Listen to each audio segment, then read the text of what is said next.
going. Awesome. Wait. Again, really. Okay, so Hellowdy, ladies and gents.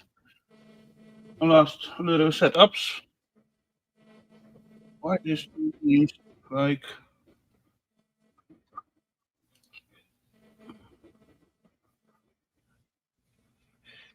edit transfer something.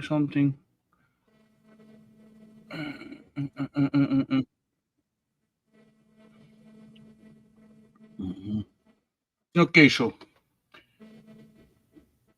echo. Why is echo? Sound. Where's sound in here? Be muted. Muted. Okay. Crap. I know why. Wait. Switch. Mute this. No, yeah, and get rid of this. There we go. Now we're talking. But still, I can hear it. Yeah, that's good. No echo. Awesome.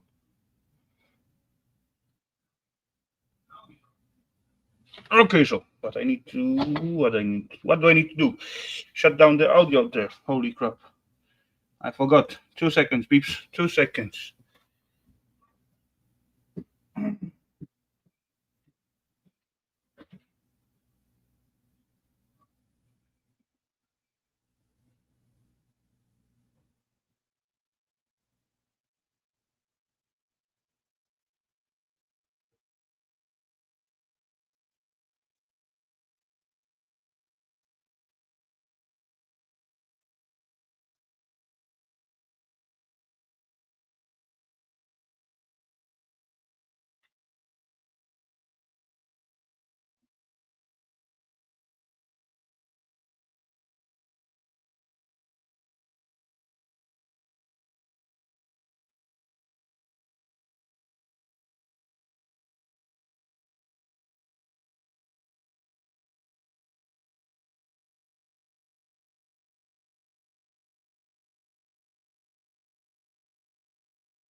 Okay, so I think I got it running.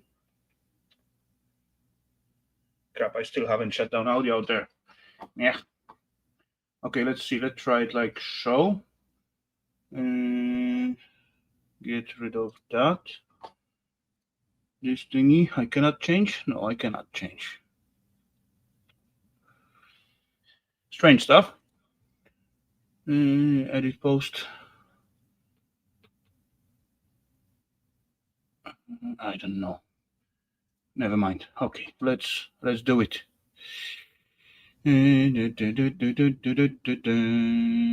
Yes, it is sound. So, welcome, ladies and gents. Good to see you all after a little unplanned break. But oh well, it is how it is.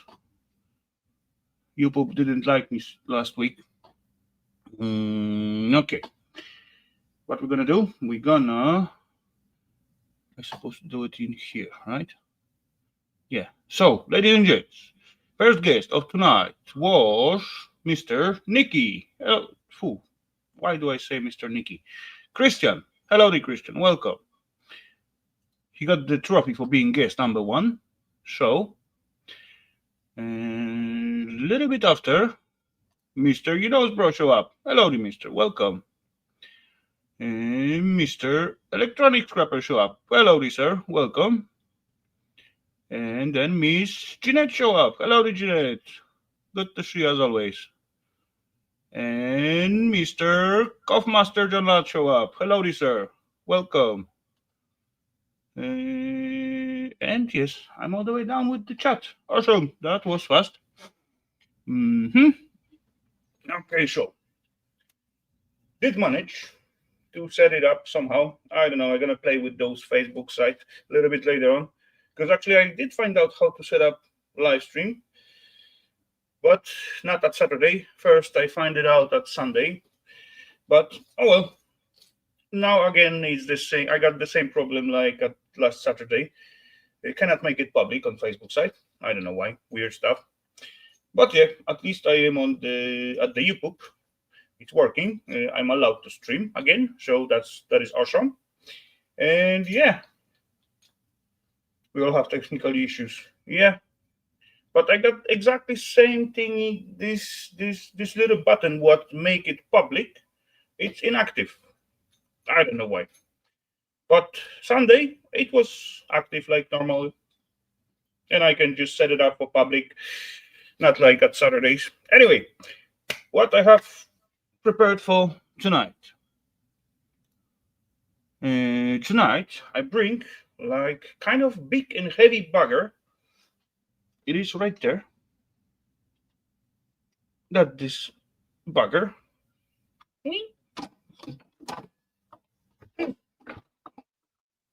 Something like that. What is this? It is scale. I was planning to fix it and use it for myself, and it is actually kind of working. I can. It is one heavy bugger, that for sure. I would say about 20 kgs, maybe a little bit more. As I put it to the power, it is some kind of industrial, and yeah, the issue is with the self screen. It's got plenty of burn off pixels, and it's kind of dark, quite dark. Oh, on the camera it look kind of okay, but for the eyes it ain't. And I don't know if it's only for how much I go. 3. I don't know if it's. There is very small limit what you can put on it. I don't know. Anyway, it is big, it is heavy, and I don't need such a big heavy bugger what can weight only up to, I don't know, 3 kilos or something like that. Yeah, and it's made out of stainless steel. At least those rods, seems like those arms for holding the screen, they are handmade. Same as this one. Not sure if that's magnetic stainless. No, this one no. This one no as well. So, oh, awesome. All is non-magnetic stainless steel. So that's got to be some industrial food chain thingy used in some kind of food factory or something like that.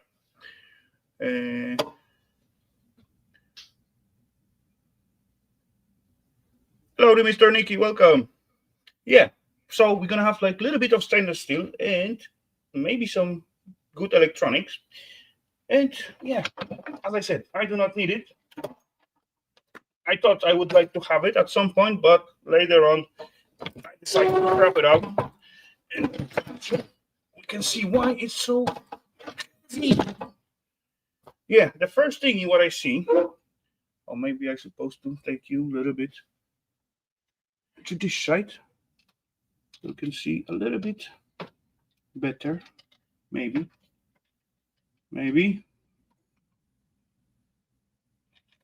Just hang camera, cooperate, something like that. There we go. Okay.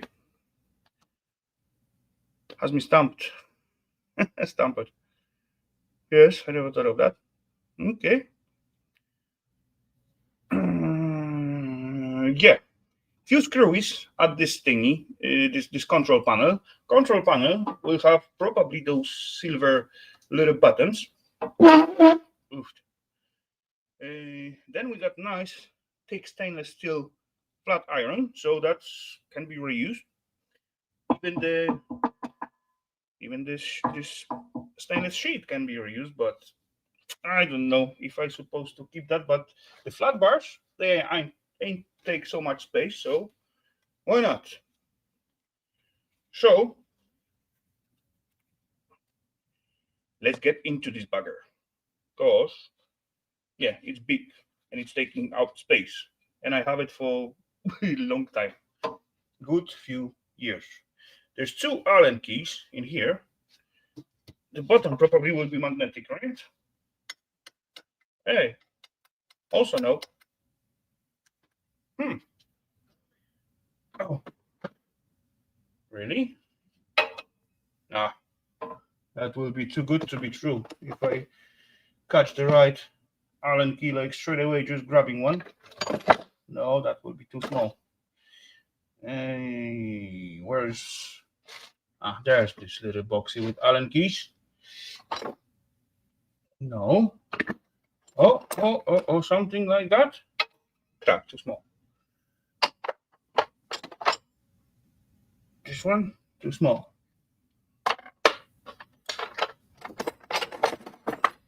Nope.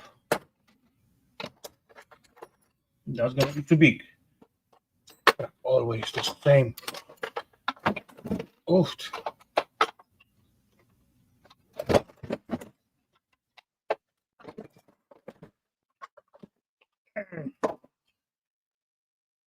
Okay.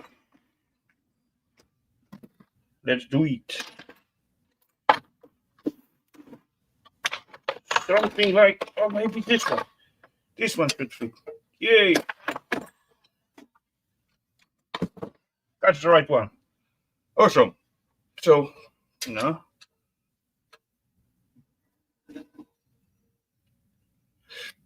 One stainless screwy coming off. Ooh, that one big stainless screwy, 8 millimeters. And then, yeah, straight to the copper bucket. Where else?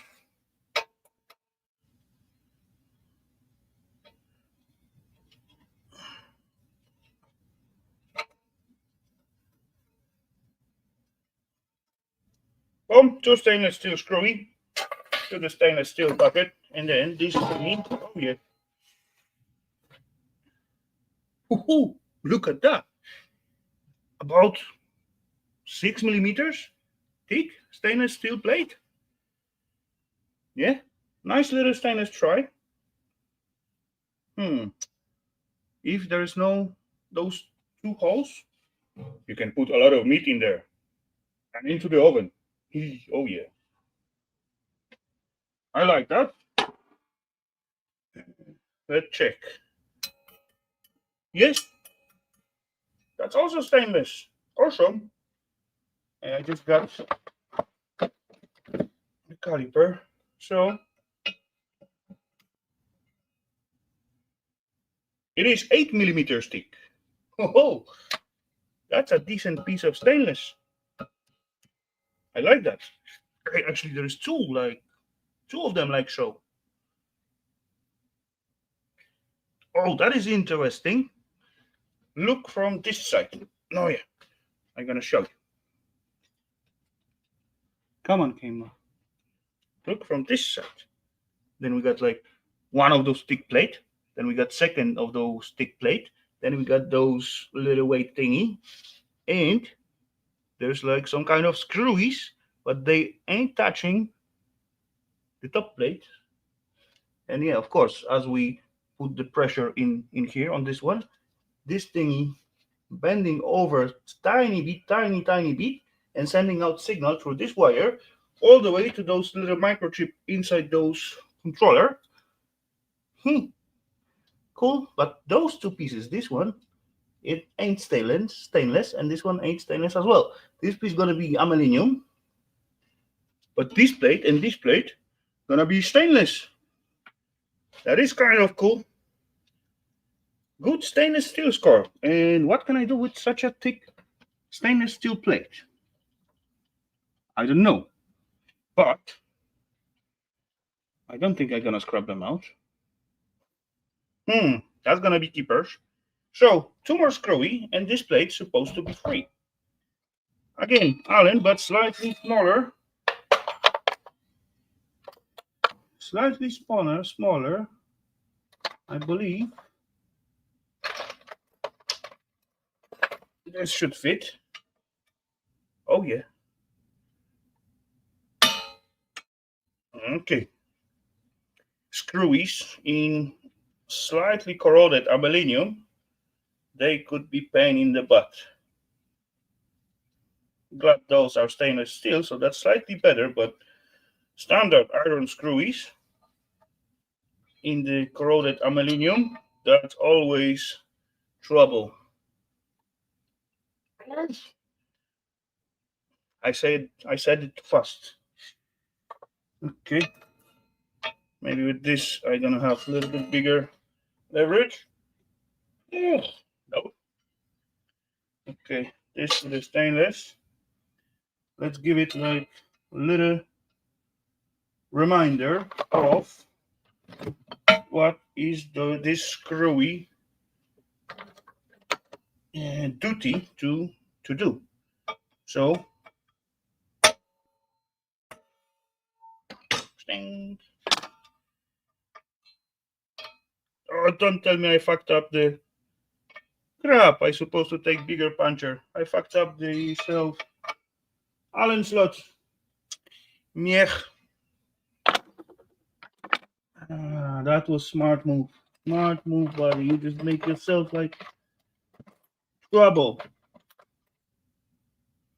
Okay, let's try to fix it.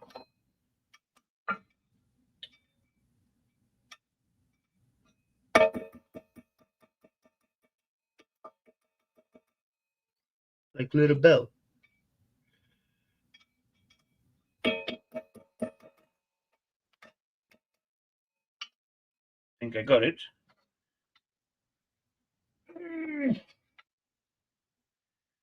If. Complications.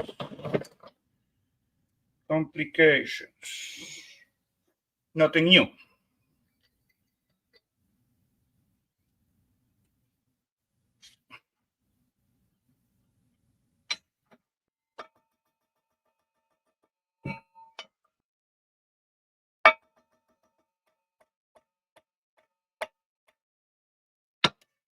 There we go.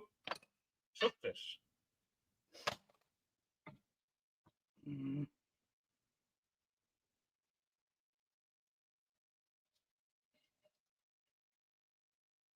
I think that was the one of those cheap keys what they adding to some kind of one-time use sets. But it was good enough. So, okay. Oh, there we go. Look at that. Nice and sexy. 8mm, decent size stainless steel plate. Yeah, there are a few holes in it, but that's okay. No problemo. I like that kind of plate. I believe I can use it. So, else, now we got those little scale element. Oh, this is like distancer. So, sweat. Yes, that's sweat. But nice, chunky block of steel. Awesome. 13mm key. I see 14. I need 13. What are you? 214? I got 15. 10, 10, and 8. No 13. Come on. Okay then.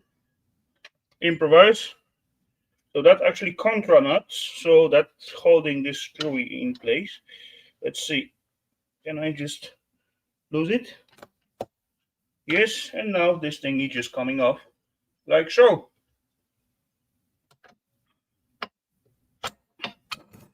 So 4 M8 stainless screwies, long one. That's going to be useful. Or I can just drop them into the stainless steel bucket, but stainless steel screwies, let's go.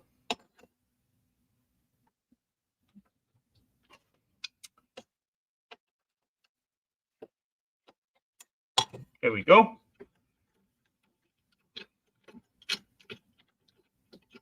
Boom. Awesome. This is the same thingy from the bottom as well. So we got to have Allen key at the bottom. So that's not a lot inside this scale. Those two 8mm plates, that make it so heavy. Okay then, so let's remove the control panel. There's like one flathead screw here. So all the magic is done in this bugger. And yeah, in this case, someone, I don't know, maybe replace it, but this is standard iron screw. And here as well. I don't know why. Everything's stainless and one screw is not. No, yeah.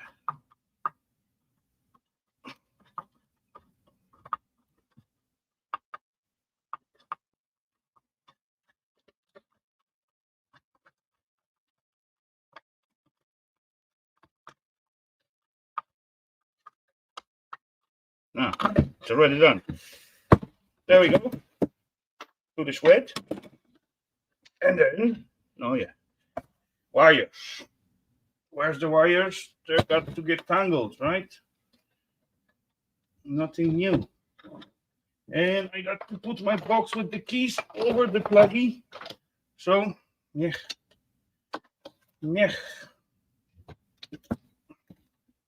There we go. There we go. Almost there. Why don't I just cut them? Where's my... Oh, there they are. Hello, Debria, welcome. So let's snip it here. Let's snip it here. Snap it and clip it. That's one nice heavy duty pluggy. So I may keep it. All what I need is tiny flat screwdriver with the grounding.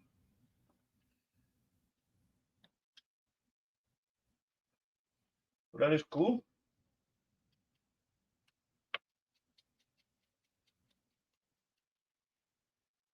What? No spider go. Not yet. A little more.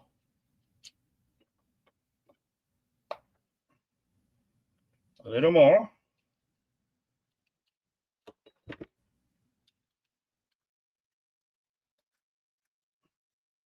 There we go. So 2 more screwy here. What is brassy? No, 3 more. Forget about the grounding. Why do I undoing it? I can keep the whole wire. No, I cannot. I don't need another wire. Okay. Just plug you will be enough. Okay. There we go. Boom. And boom. So I got little pluggy to reuse. Why not? Oh.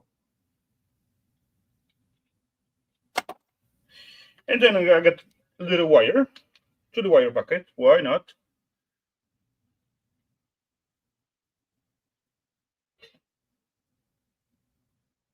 Oops, I'm not ready. Slept. I've been drinking all night. I don't know. You decide. Okay. Then it's like little zip tie here. And then this wire also will be free. that is just kind of like data wire. Oh, this go there, this go to the bucket, or so. This go to the side, and then what else do we got? Oh, one more wire. Also some data wire with little pluggy. Oh, I think it's broken. Not visible gold, so just standard pluggy. Yeah. Okay. You're standing half meter from me and I cannot. Okay. To the pluggies. There we go. And then what we can do, there is like 8 millis. I got 8 millis. Or it's not 8. Yeah, it is. So,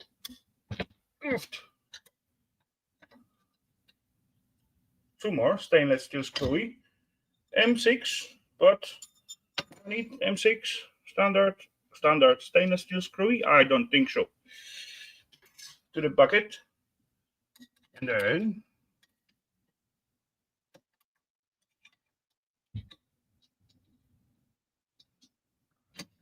there we go. Another little nut, a little screwy. To the bucket. Two nice chunky pieces of stainless.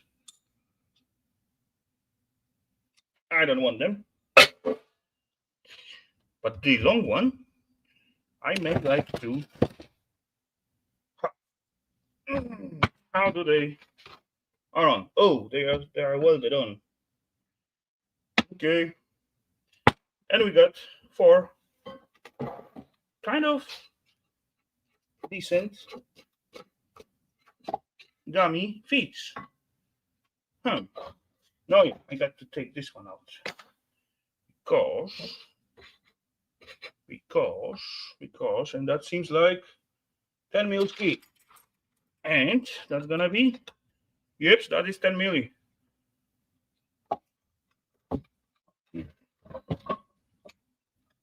Oh yeah, that went a little bit better.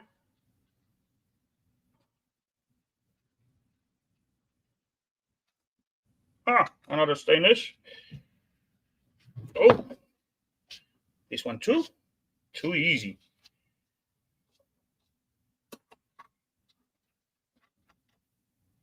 M6.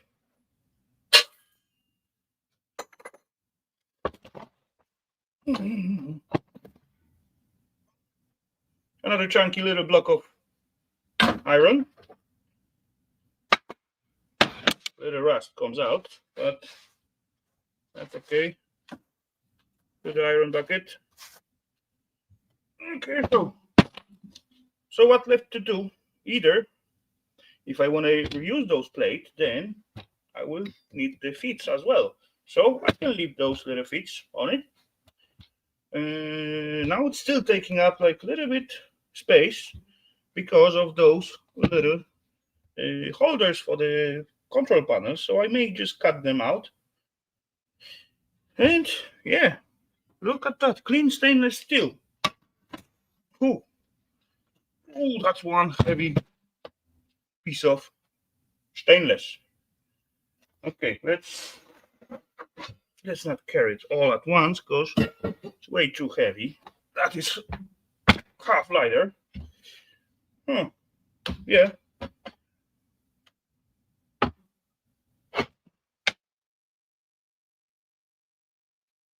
What am I gonna do with you?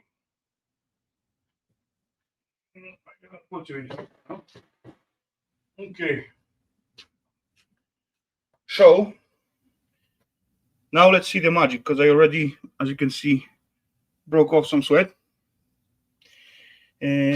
What do we got in this little? And take a look at this bugger. How simple it is. Actually, it's not that simple, but it's. Oh, that's supposed to be up to 50 kgs. With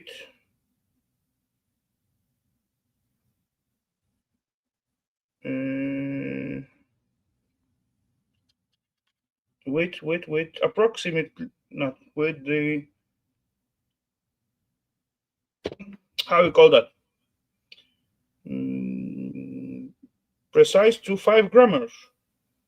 Okay, 2007. So almost 20 years. But how this thingy work? We got like one arm here, one arm there, and as far we put the weight on the on one or the second, there's like little arrow what showing what is going where, and this thing bending, and this part inside here it's feeling how much it does bend in or out, and that's how it's read how much weight did we put on the scale. Simple, yeah. But how does it make? I don't know. It's welded on. Maybe one day I'm gonna open it, but it's not made of aluminum. Oh, it's magnetic. It looked like aluminum for a second, but it is not. Oh, I can undo something here. If I got the 13 milli key or something like that, 14 gonna be too big. Yeah. Where is the key? What I used for? What? I'm blind or what?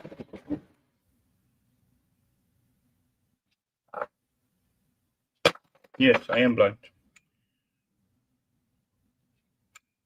Okay.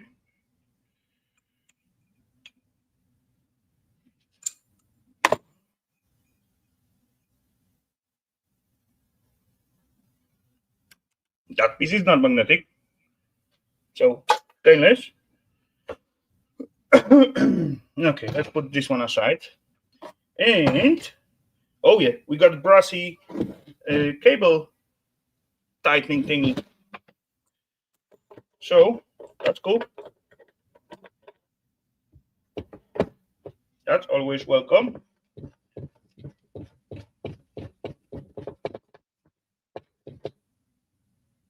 Are they brassy or what?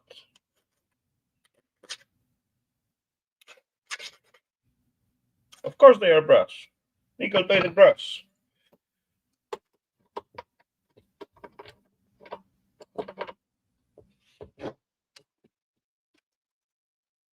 Oh, this one was squeezed.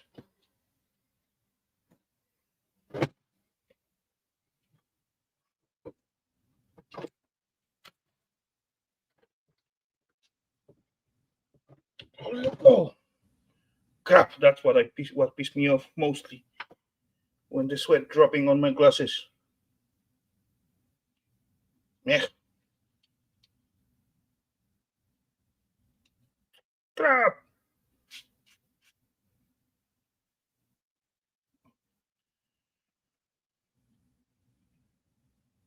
Okay. I want this clean. There we go. Little brassy bit. Let's go here. Okay, one more to take out.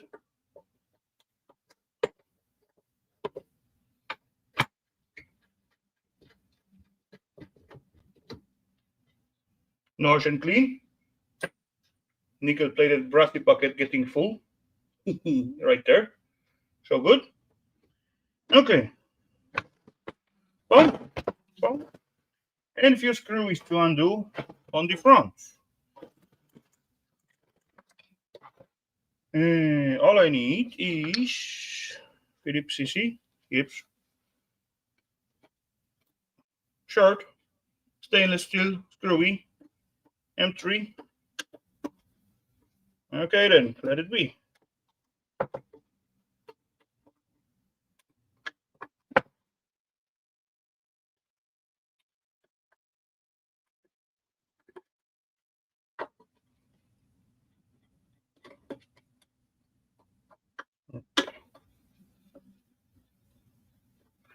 One more.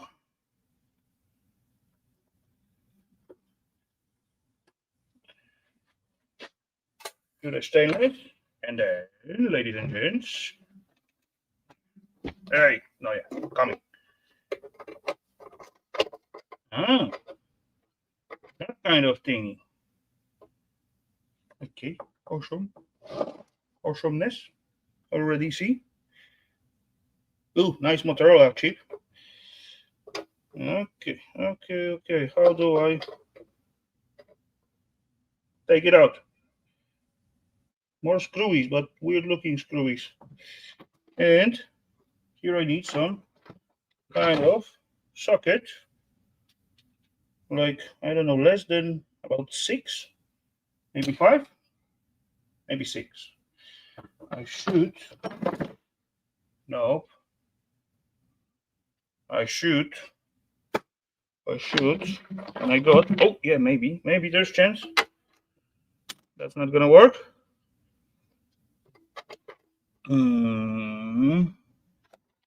I got 6. Crap, 6 is too big. That's gotta be 5, right? If 6 is too big. But this is not 5, this is 4. 4 is too small. What are you? Yeah, I got 5. Crap, it's not fit. It is 5. It's not 6. It is 6.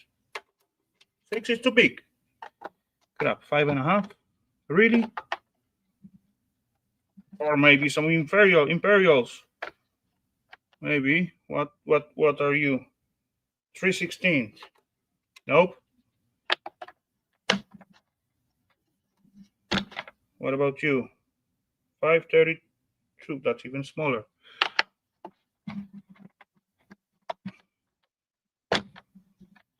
And you? 1/4. No. Uh-oh. That's no good. Where's the rest of the set? Supposed to lay here somewhere. 7/32. Haha, it may work. Yes, got one. Another one is under the circuitry. Okay, so I need to undo the wires. Somehow there's some kind of old style zip ties. There we go. Click. And it's holding. Okay, anyway, let's go for plastic. And then unplug this thingy and this little wire. And that's going to the keys. That's silver, just like Mylar's. And this is soldered on. Yeah. Oh, yeah, no problemo. I got me snappy cutters. And yeah, this is undone. And then our little Phillips CC. Again.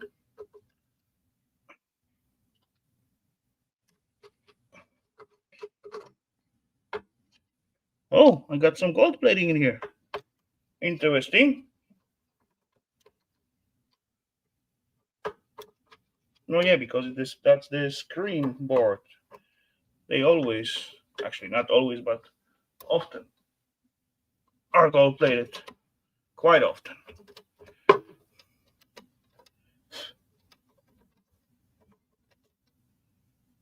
Wait.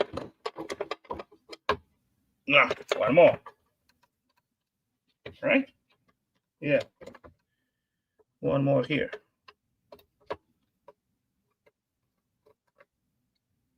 Sweat. Then there's those tiny riser, just like on PCs. Hey, not like on PCs, it's bigger.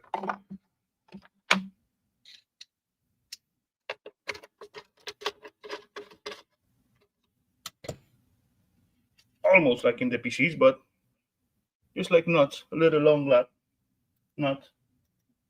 Brassy bit. And then, okay. But that's not the screen. Oh, one ugly battery. Let's get rid of it. And one jumper. Awesome. We like jumpers. Crystal. Noise. Nice Motorola chip. Look at this one sexy bugger. With those little thingy at the edge. Why it's not focusing? Focus camera. Come on, cooperate. There we go. Why maybe it's dirty. Yeah, that's maybe.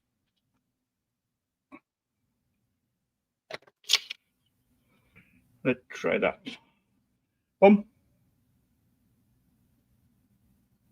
Kind of.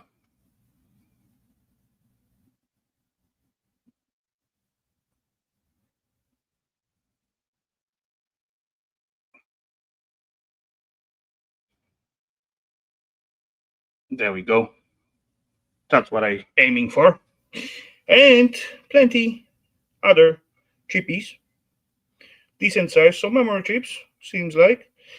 All of them are plastic. And yes, few gold pins and that kind of fun stuff. Oh yeah, I was about to get rid of this ugly bugger.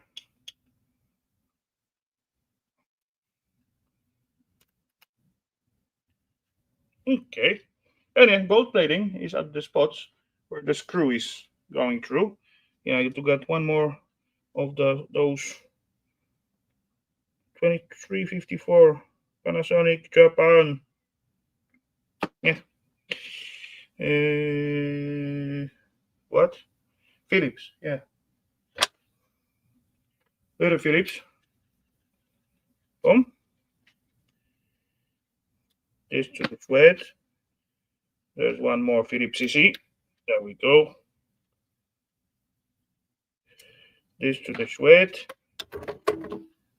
This little thingy, like little long nut to the weighted brass. And a little snippy snappy. Boom. And I got awesome clean, even I would say high grade board. If I remove this bugger, yeah. No, don't, no, to the sweat, to the e-waves. Crap, I didn't hit the right spot. But yeah, good board, no junk, good stuff, nice chippies, sexy and little gold flash. So that's one decent board. Me like it. And then we got our screen board. So that's gonna be more of those risers. So,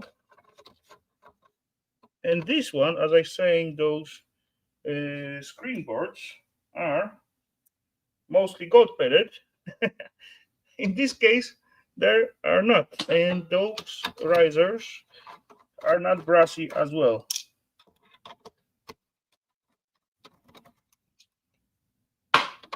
Boom. Because it's different kind of the screen. There we go. Boom, boom, boom. Nice. Me like it.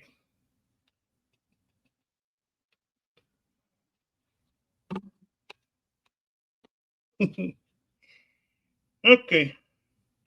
Made in Japan.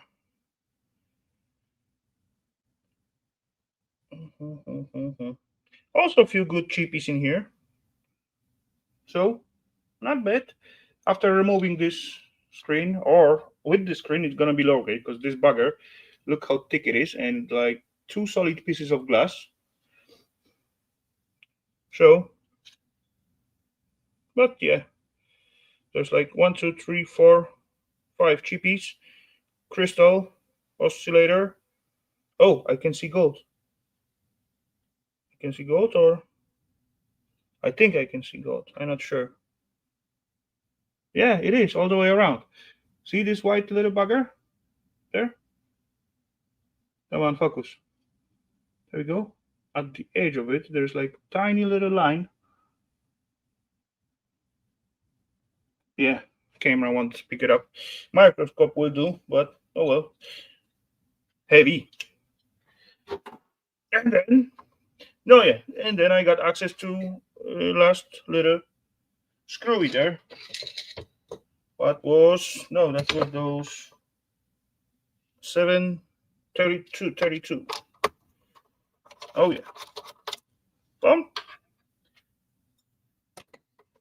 so now I got access, and this is basically, no, it's not only power module, but we got transformer right there, so that's cool. Then we got some kind of extra daughter cards. Yeah, that's why we got so many little holes to add like extra wires, and only 3 of them was used, but we got like 1, 2, 3 slots for daughter cards. There's plenty other plugins what we can connect to it, so that is kind of cool. Hello there, Mr. Irish, welcome. Yeah, so we got that. Let's see our, oh, there's one more port for the lighting, and instead of like these days they will use like blue diodes. In old days they use like diodes, and the self screen or self lit glass is like blue. 2 diodes. Okay, let's try to peel off this little bugger and see if we're gonna have, but probably silver, but you never know, maybe we get lucky. Okay, let's see. It's coming. Almost. Yep, got it.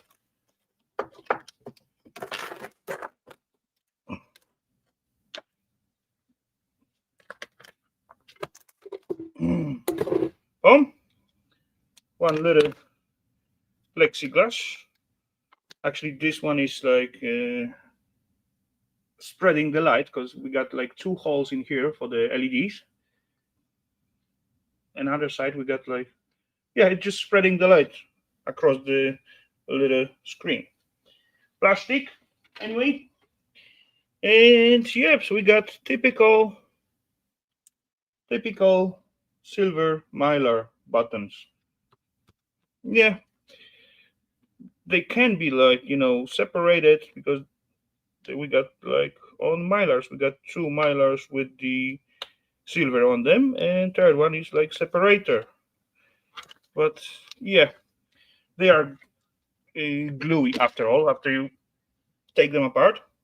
But yeah, okay, so now let's remove these 2 little diodes. Why not?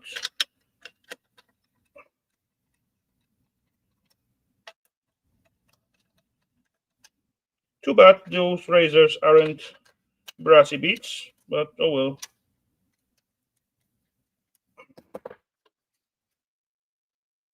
Wait.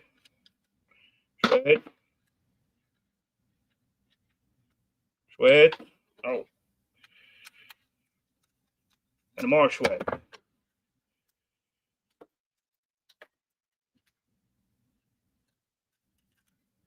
Oh. Got it. 2 little diodes visible. Yeah, visible for me. Not for you probably, but maybe.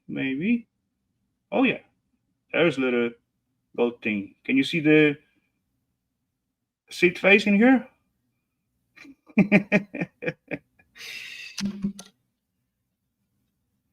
Okay, 2 more razors.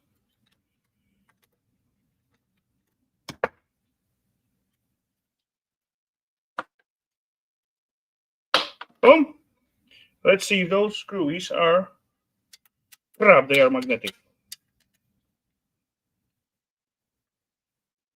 Huh. We got like, I don't know for what this. Can you see this line? It's not this line. It's cut. Someone just cut it. For what? I don't know. Maybe for a different version or something. Or maybe mistake. I don't know. Laser cut? Could be. Or maybe water cut. Nice, super thin. Very nice, clean cut. Anyway, let's see if I can punch them out.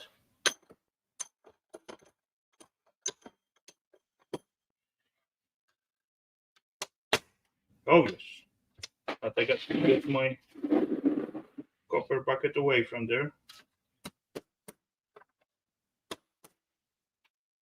Boom. That's easy.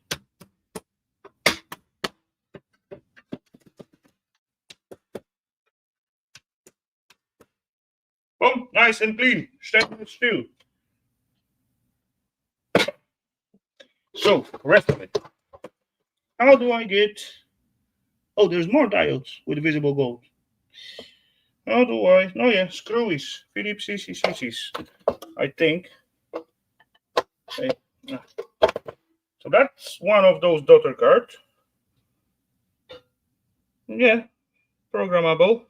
We got some switches and some chippies.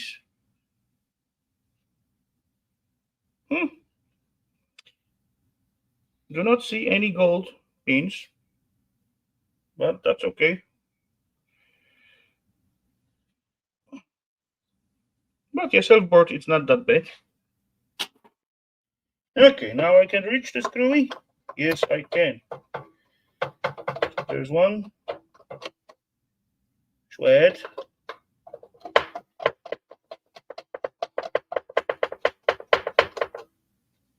Sweat. Damn, so many. I can take out some.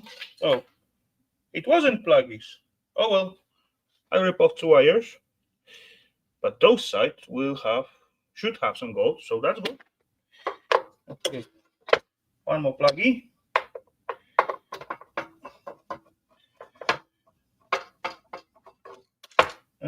I lost the screwy. Oh well.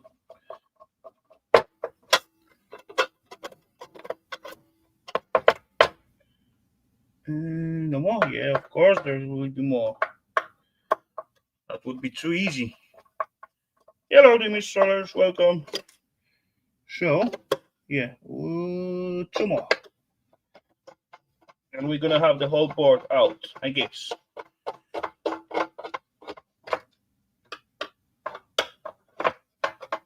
Okay. Okay, let's try.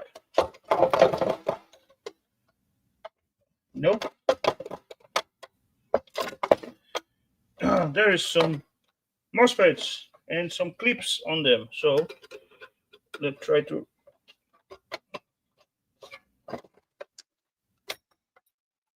One. Huh. Hey, are they? No. No, sweat. Just sweat. Okay, will you come out now?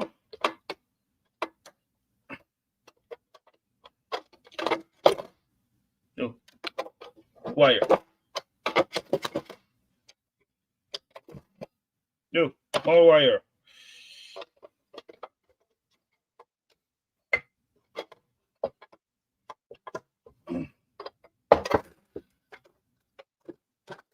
More wire.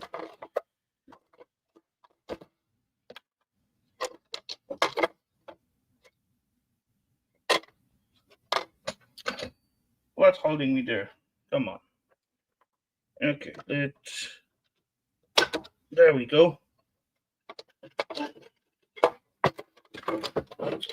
Of course, if I undo the screwy all the way, that will help.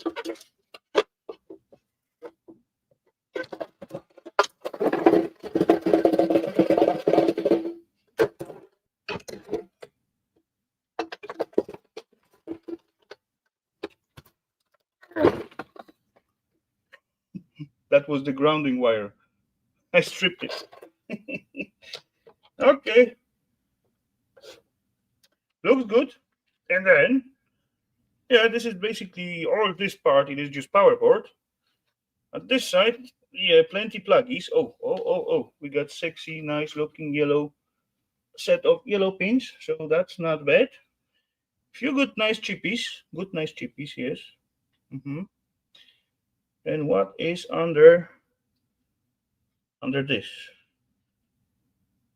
They're sticking out something.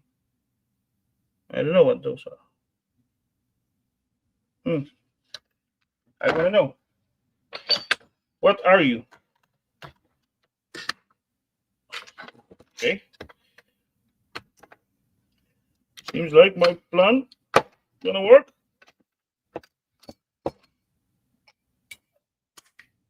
Well, and then yeah, that just soldered pins. Those two buggers was visible through that little hole, and they look like weird. I couldn't catch the shape of it, and yeah. But what is inside? Few chippies and few transistors, some diodes. Oh, remember that logo? What is on this chippy? The little arrow. Come on, focus. This one. There we go. There's a few of them. One more there, and here. That's analog something. I forgot. Yeah, little transformer. 2 times 115.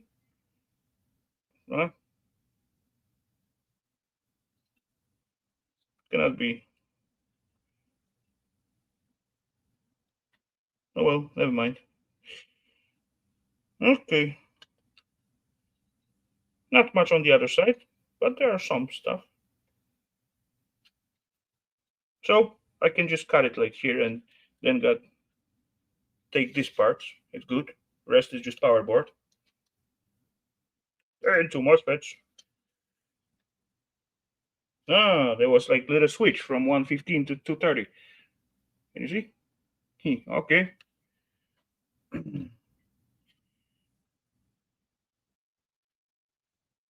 Okay, so that's for that.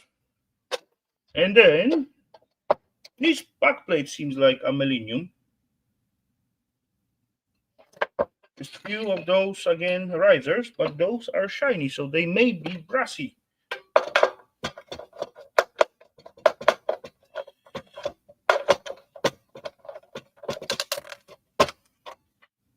So, are you? Yes, this one is brass. Awesome.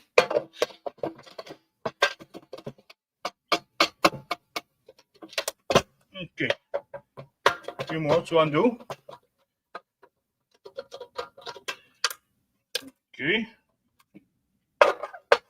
Yeah, feel like a millennium as well.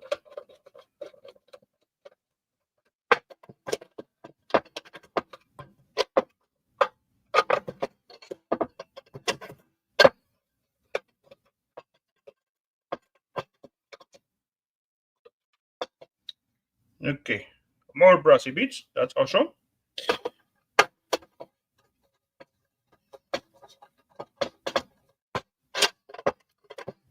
And last one.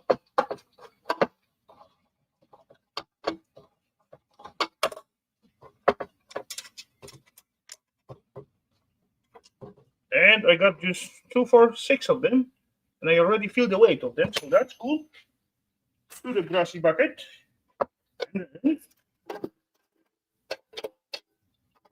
Nope. Why not?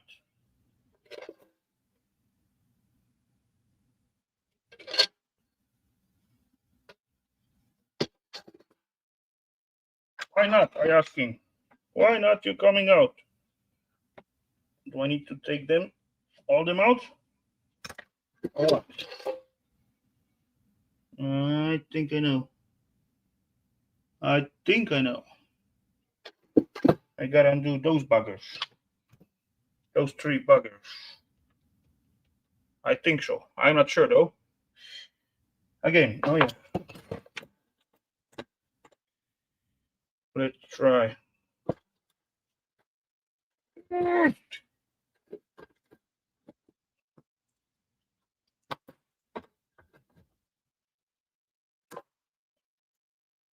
Watch your hand.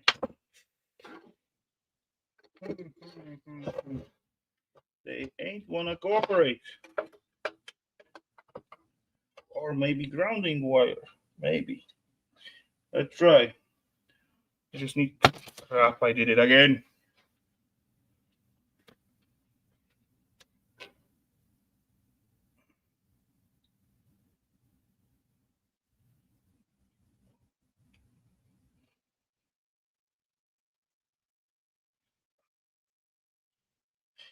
It. There's two more little Phillips sissy holding like some kind of probably, I don't know, service pluggy right there. So maybe I start from this. And this falling all the time in. I do not think that was those screws what's holding it, but no, they way too short to hold something.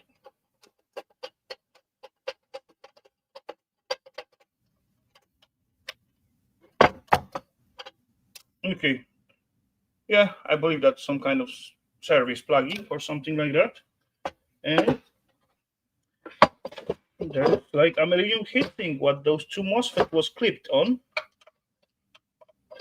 I also don't think that's gonna make any difference, but 4 screwy, and I will have like nice piece of aluminum.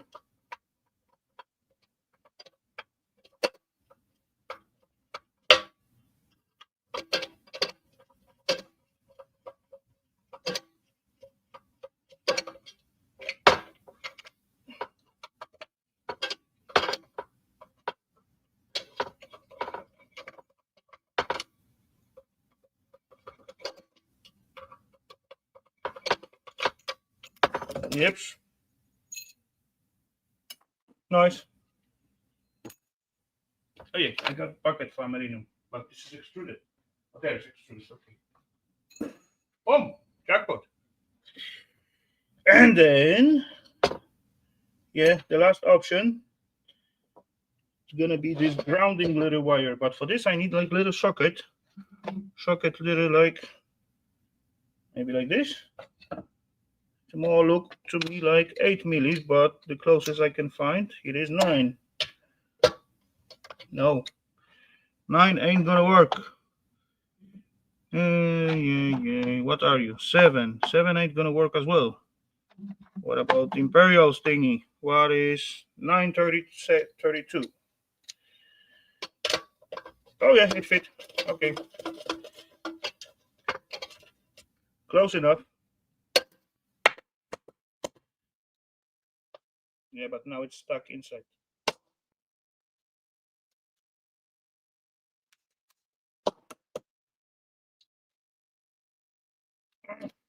Gotcha. Oh, hey.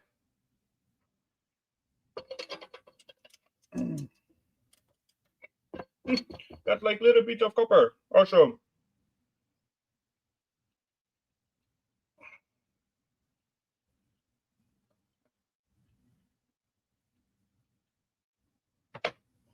Snip it. To the copper. To the pluggies. But yeah, still, it ain't coming off. Why? How am I gonna take it out? Seems like they are threaded as they make thread for those buggers. They go all the way flat to the surface of this plate. So I guess that is the reason. But the bugger won't come out.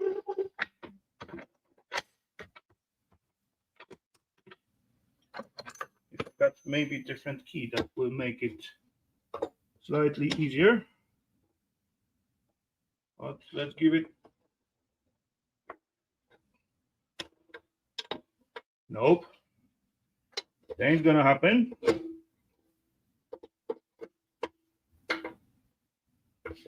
What about you? Oh, that's too easy. Hello, Mr. Lofer.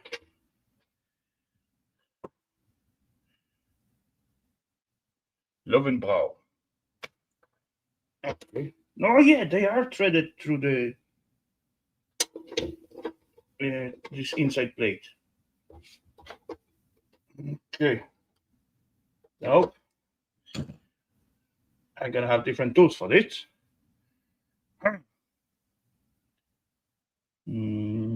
To not, or actually, who cares if I destroy the thread in here? I can just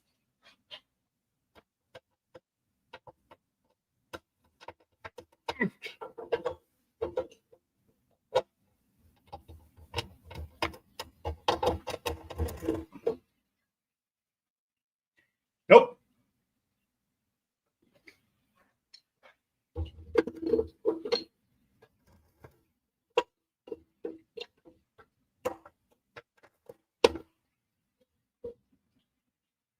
Okay. I rip off the whole thingy.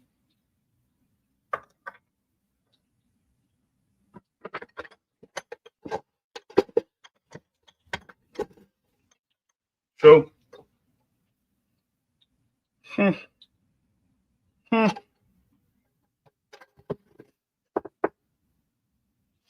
think I'm gonna need to play with it like a little bit differently, but I need to find out. Ah, crap.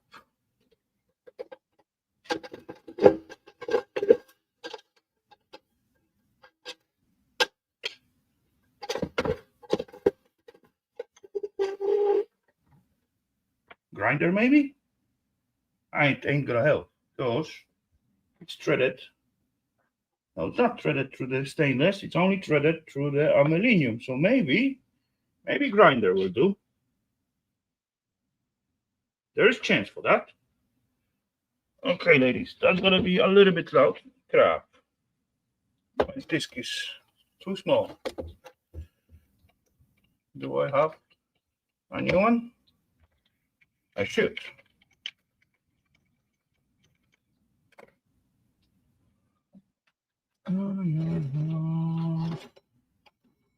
That one thin. There's one thin one. Okay. Awesome.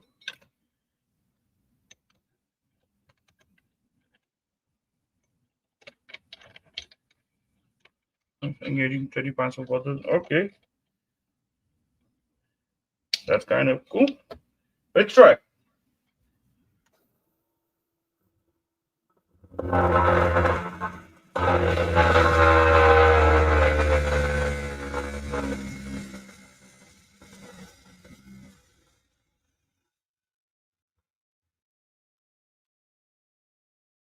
will help if I got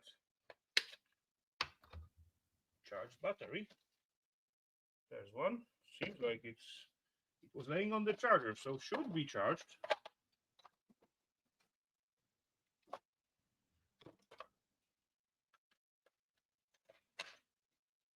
Oh, let's see.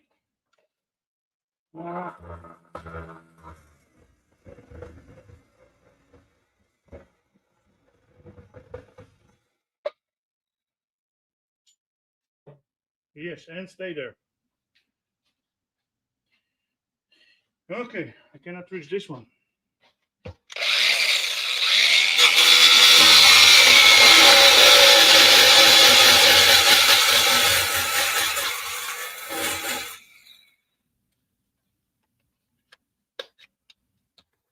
Noise cabbages and beer.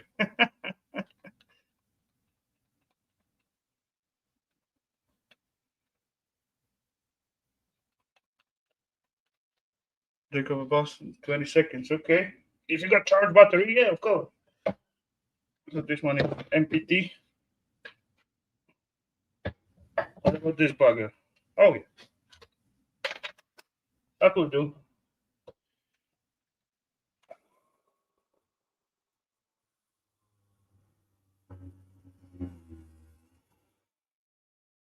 Oh. Okay. Moment of truth. Will it come out or will it not come out?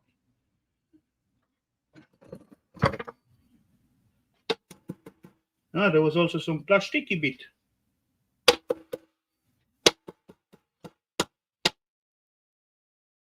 It won't come out.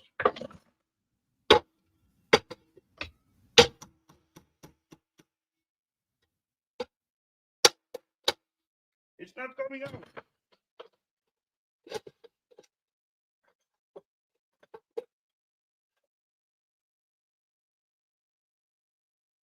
No, I know what. This little bugger.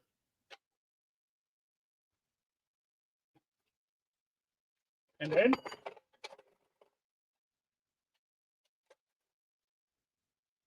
what else? I lose all the screws.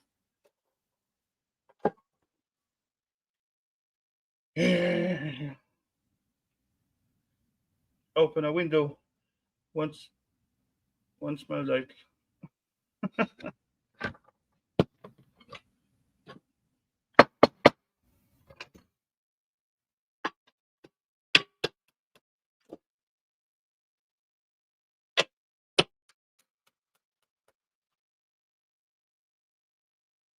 It's just one.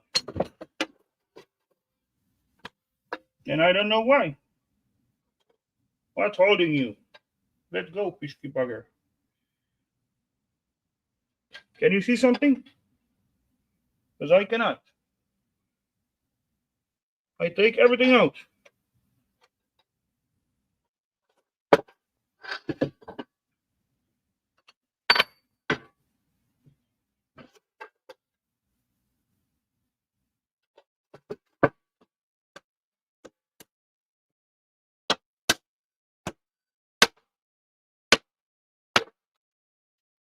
Oh, that's a good way to undoing those covers.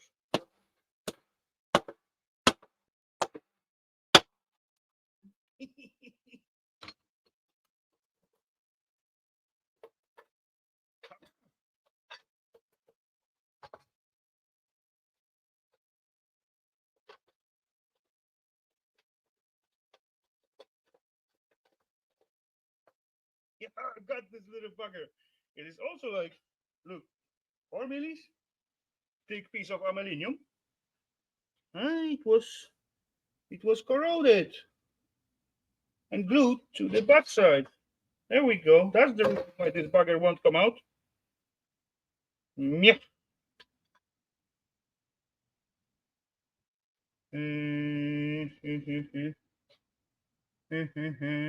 Hello, Mr. Tommy. I just have the caliper in here. What have I done with it? I just used it after showing those 8 milli stainless plates. And this, I want to make sure it's 4 milli or I'm talking rubbish.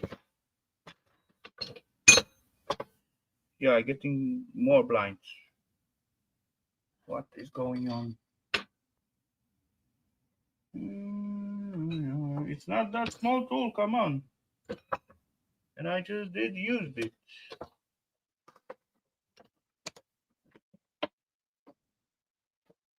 Cover it.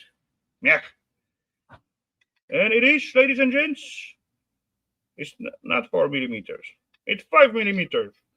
Also, aluminium.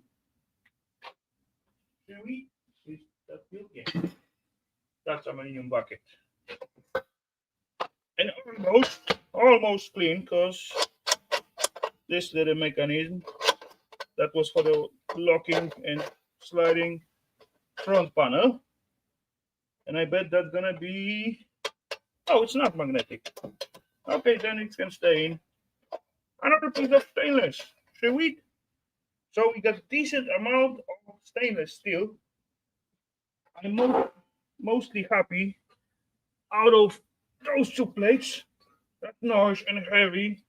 And yeah, decent stainless plates for some projects or for stainless steel to sell.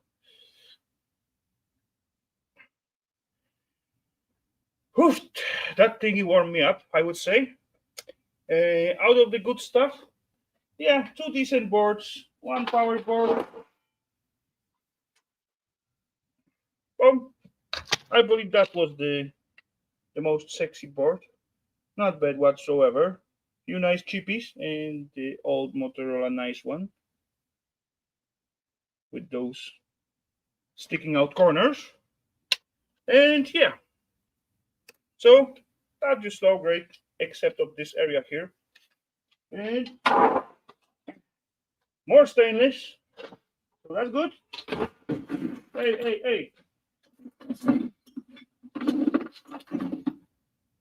and stay there. Okay, so ladies and gents, that will be it from this scale.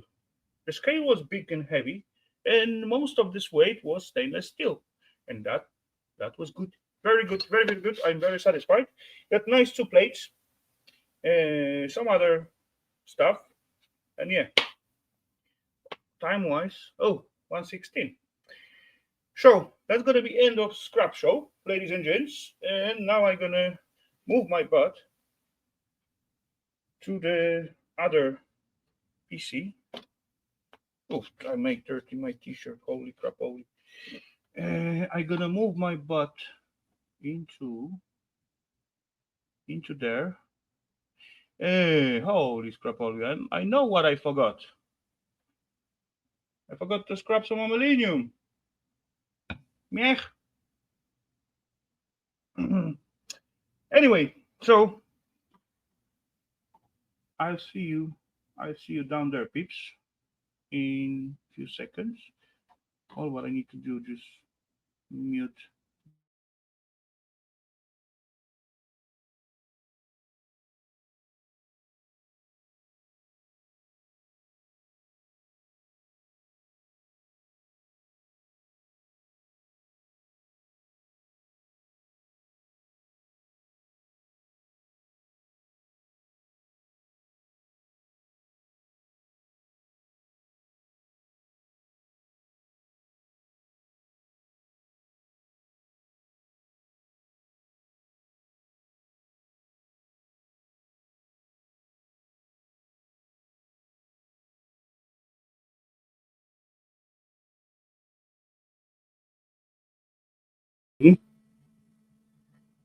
Okay. So I am, and I get myself another one, fresh, nice and cold. So, ladies and gents, cheers. Oh yeah, I could drink something.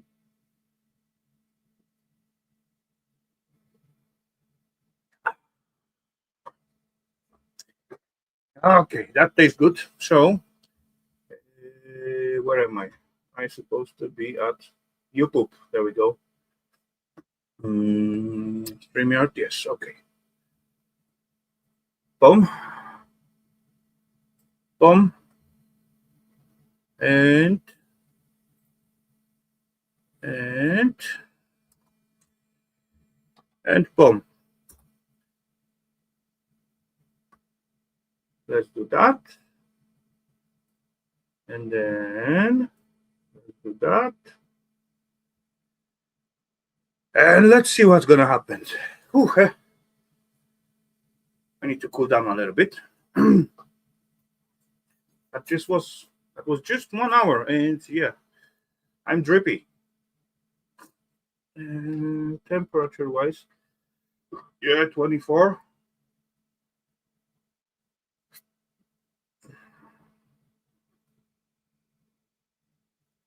Baldrick in impersonation.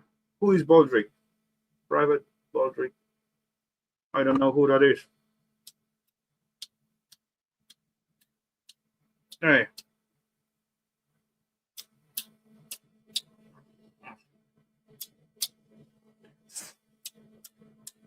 Yeah. No, really?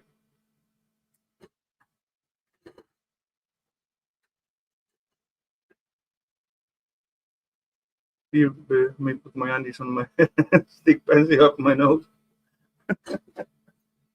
Uh-oh. Uh-oh. I had lighter gas somewhere. But it was somewhere.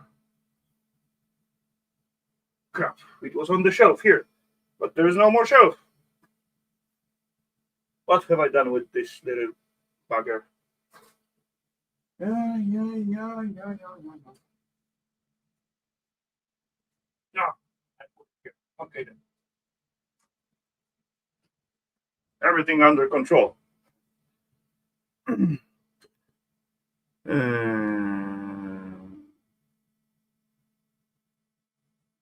Blackadder goes forward. Comedy World War One. Okay.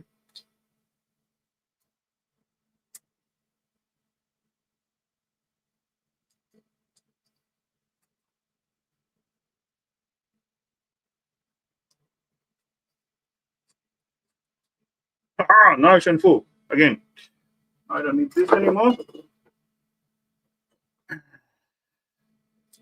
Oh yeah, I don't need to start audio because it's never go off. Did I mute? Yes, I did mute the other microphone. Okay.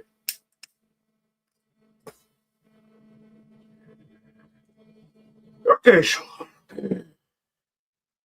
Chilando.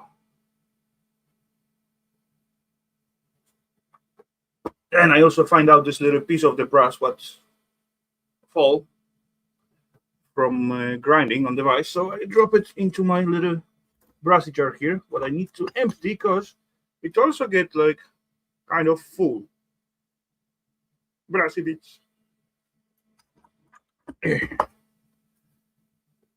So what do you think about the scale, peeps? Oh, each year.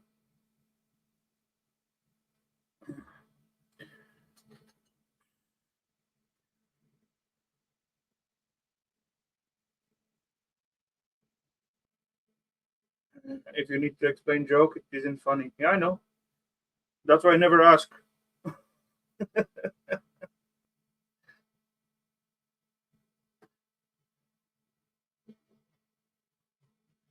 I don't get plenty of them, but oh well.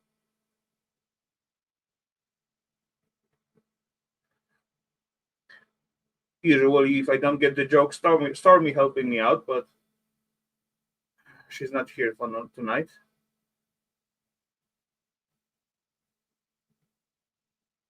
I'm waiting my thoughts on that scale. Yeah, I have those scale for plenty years. Of course I bring it from scrapyard only because I wanna, at first I thought maybe it's gonna work so I can use it. At second, I saw there was like a little bit of stainless. So in the worst case, I will have something to scrap out and a little bit of stainless. And yeah, for good while, my plan still was to fix it because it was those like screen ain't that bright. But yeah, it turned out it got more stainless than I expected. I only thought that only gonna be the top pieces, top parts. But inside, 8 millimeter plates of stainless. Nice. That was good. 25 kg of stainless. And those plates are awesome for some kind of project.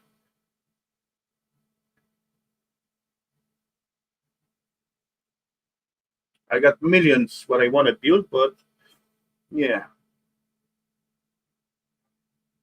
either got no time or no feeling to doing it.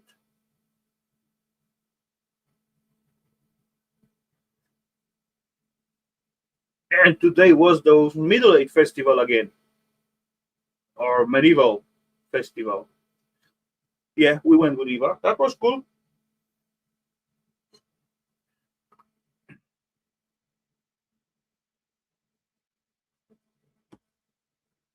But they're getting a little crazy with the prices out there. No problemo.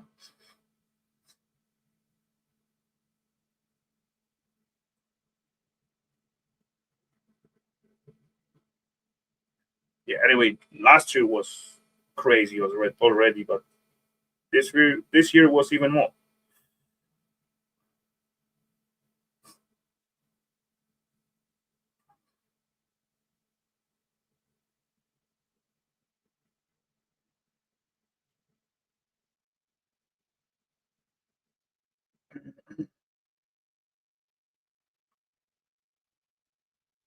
I also got like quite big grinder. I think it's a time for a beer. Yeah, I got mine. I forgot to open it as I starting the stream.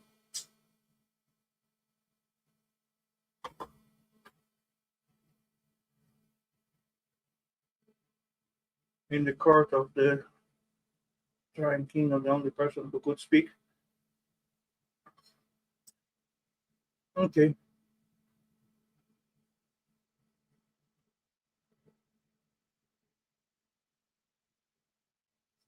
Okay, lover, but what we supposed to do with that information?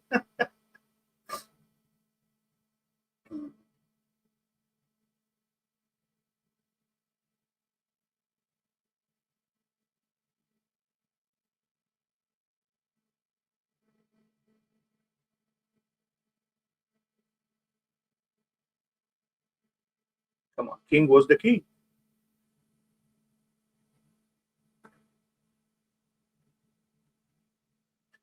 I am king of my cave. I'm always right in here. Not always right, but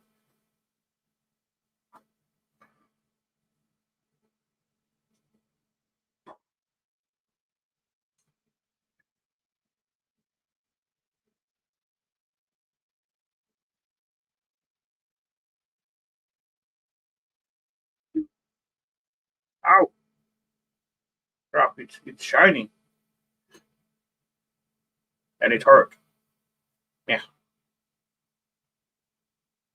What? Did I cut myself? I got gloves. Come on.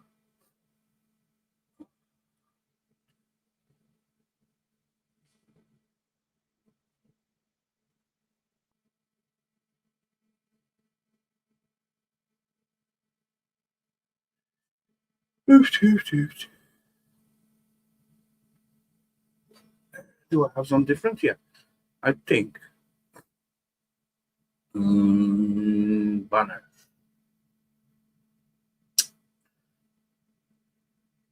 Oh, I got a. No, that's not banner.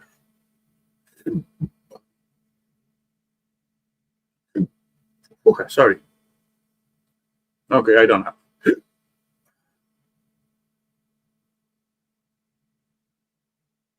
Never mind. They put like some kind of mm,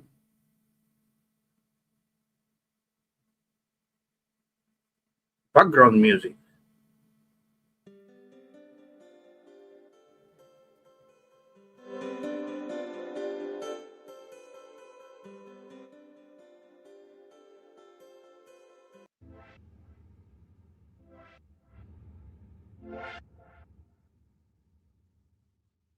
Okay.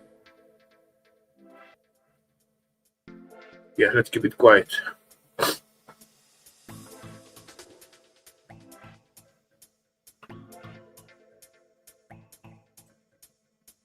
Comments. So at least my speaker will not die by itself. Labor Day weekend. Okay.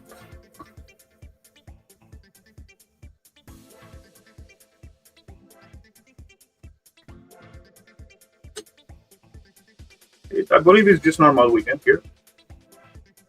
They're not coming at any holidays. Don't think so.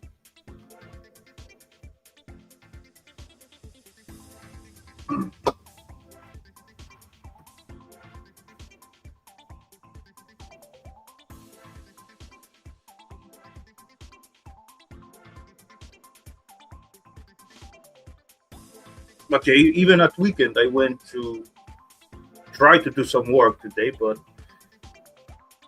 there was like at neighbor's house, there was like some water leaking from the ceiling, and certainly they went and closed down the whole building, cold water inlet, and after some time they open it and it stopped. I don't know what's going on, but oh well, weird stuff.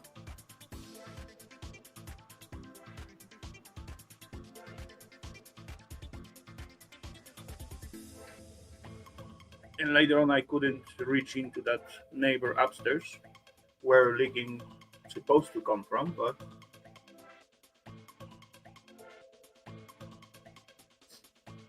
working on taking IC chips of RAM sticks. Okay.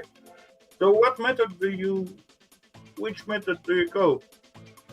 Heat gun or air chisel or whatever else? Hello, Mr. Ralph.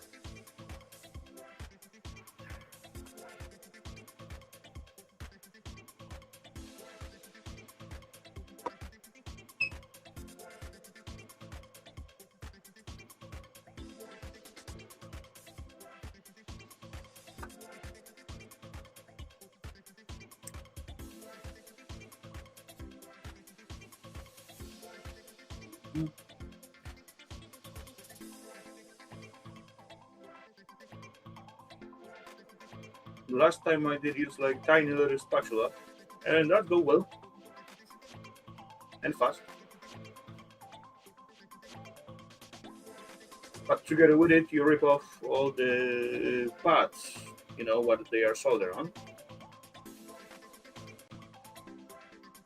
Map gas torch. Okay. No, so I can hear you live stream. Okay.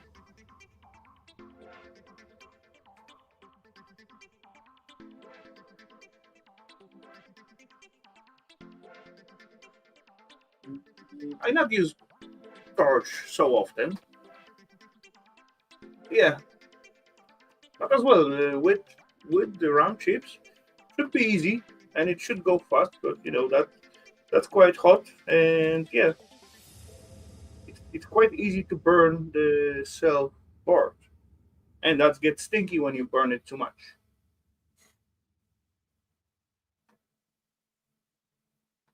That's why it's not my favorite way to do it. I usually use an air hammer. Yeah, that's the same thing like some chisel or spatula. You're also ripping off the gold-plated parts out of the RAM board. If you're not gonna, clean up the board from golden patches and all that kind of stuff, then it's fine. Hello, Mr. Tom. If no one is getting up to StreamYard, I will feel obligated to pop up and bore you all senseless with my rambling and conspiracy theories.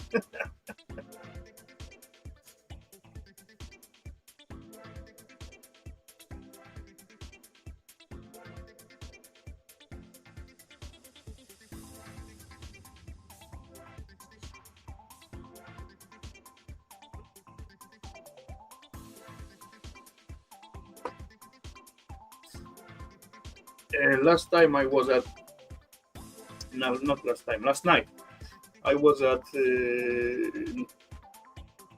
Mike's stream, actually Ali's stream, but the mic was only on the screen, and we talked for a while about spelling incorrectly words, and seems like Tom take that that conversation to the heart.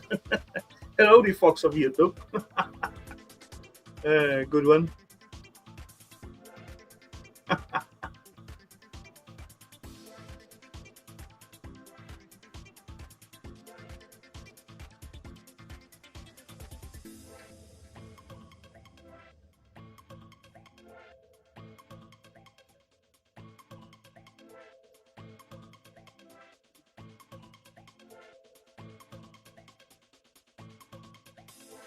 Okay. Map gas in UK is only slightly hotter than butane.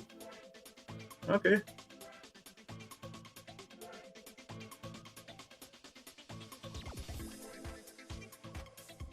Yeah, free is a good price, definitely.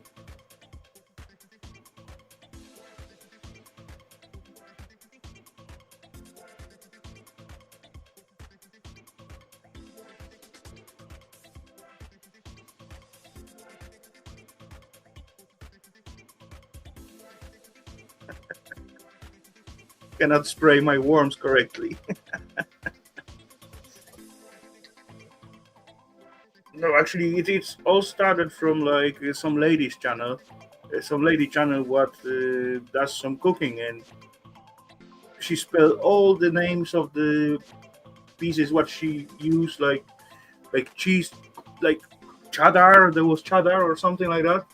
She mispronounced those things, and she get like after a few at the beginning as she made it by mistake. It was so funny that she get like her channel super big by mispronouncing stuff, and later on she just continued with it. I don't remember her name, but there was something.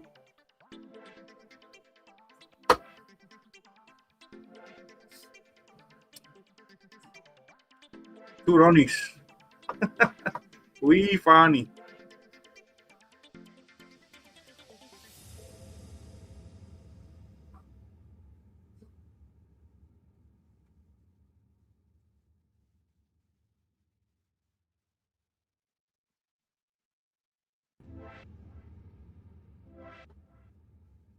Oh, that's the streamer. Okay.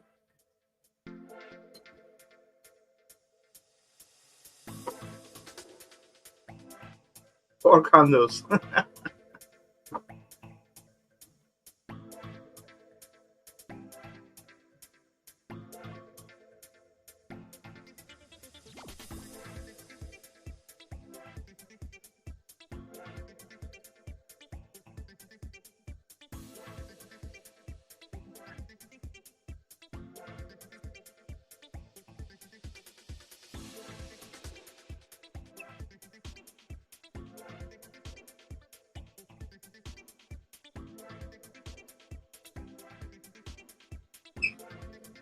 So enjoy whatever you sparking.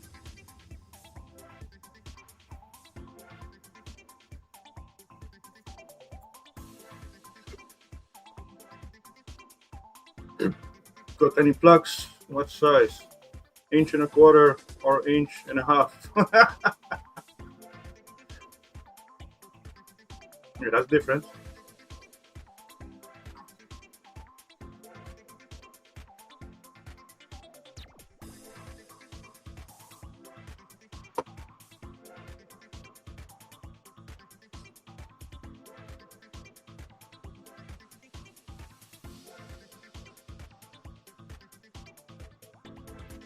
But is there 13 apps?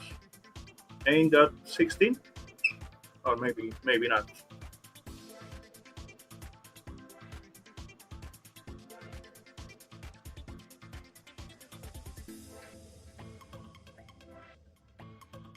What do we got? We start from, I believe we start from 16.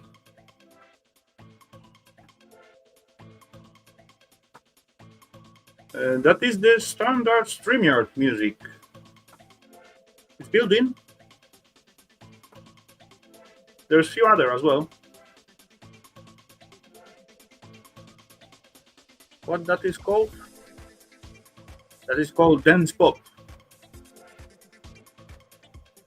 There is also some lofi. There is rock, night driving, into space.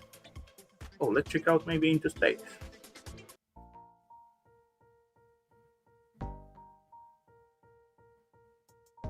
Yeah, that was a little bit more dynamic.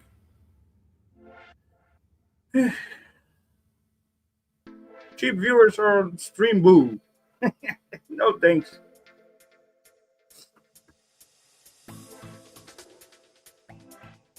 I got priceless viewers.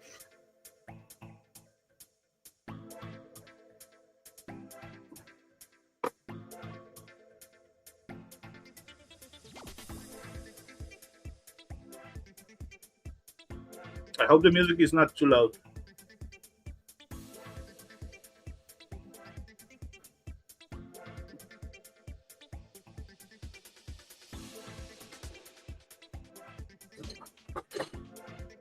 Dang. Another wheel on my chair get like broken. The wheels fall off. What beer? Slot Classic. That's this bugger. It is okay. rather to have żywiec or tyskie or something else, or żółw. But this one is like I can get it locally in local shop for, I don't know, it's about 90 kroners per case. So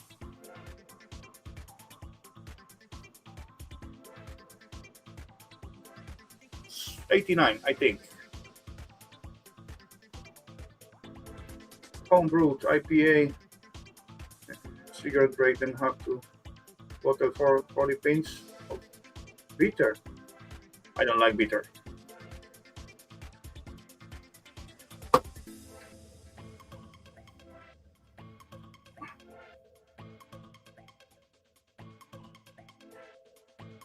Yeah, 90 kroner, 89 for 24 cans.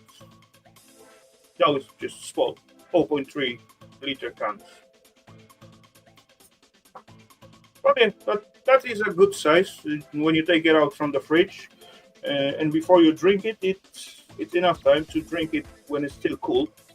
When you got those bigger half liter, then often when you like a little bit after half, it is getting like not chilly anymore, not cold enough.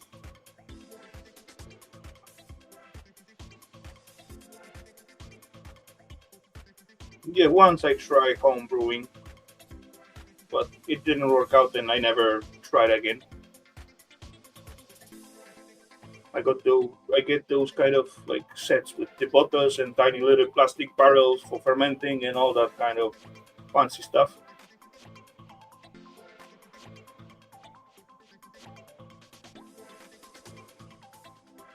My beer should be done. I let it sit for 1 extra week. If it's not good, I'll try again. Yeah.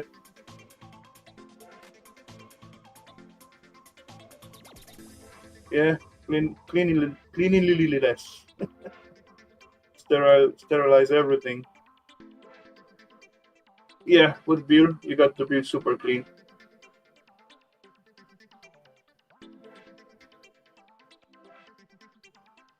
I done a lot of wine at some point, but yeah, last time I haven't done anything basically. The last thing what I done it was I distilled some Pepsi, fermented Pepsi, and then distill it. Oh, trouble coming, ladies and gents. We're gonna have the game. The first letter of the name it is L. Who that could be? The best beer is a free beer. Crap, my speaker died. Start again. You're not supposed to die. Music is playing. And point for Stormy. Hello, mister. Good evening. Guten Abend, mein Freunden. Why are you speaking German to me? I don't know. No idea. I don't like people who were sat up there and there was nobody getting up on the panel, so I've really got to get back to bottling this beer. So you'll have to keep me, talking about what people in chat are talking about. There we go. Okay. I've got some. The thing about home brewing is you've got to sterilize everything. Everything has got to be perfectly clean, otherwise the yeast fails.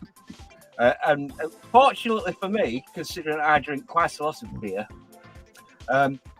summer's the best time for homebrew, which is why I have got down there around about 200 bottles, and hopefully they'll all be filled by the time winter comes around, because it takes too long to bloody well ferment.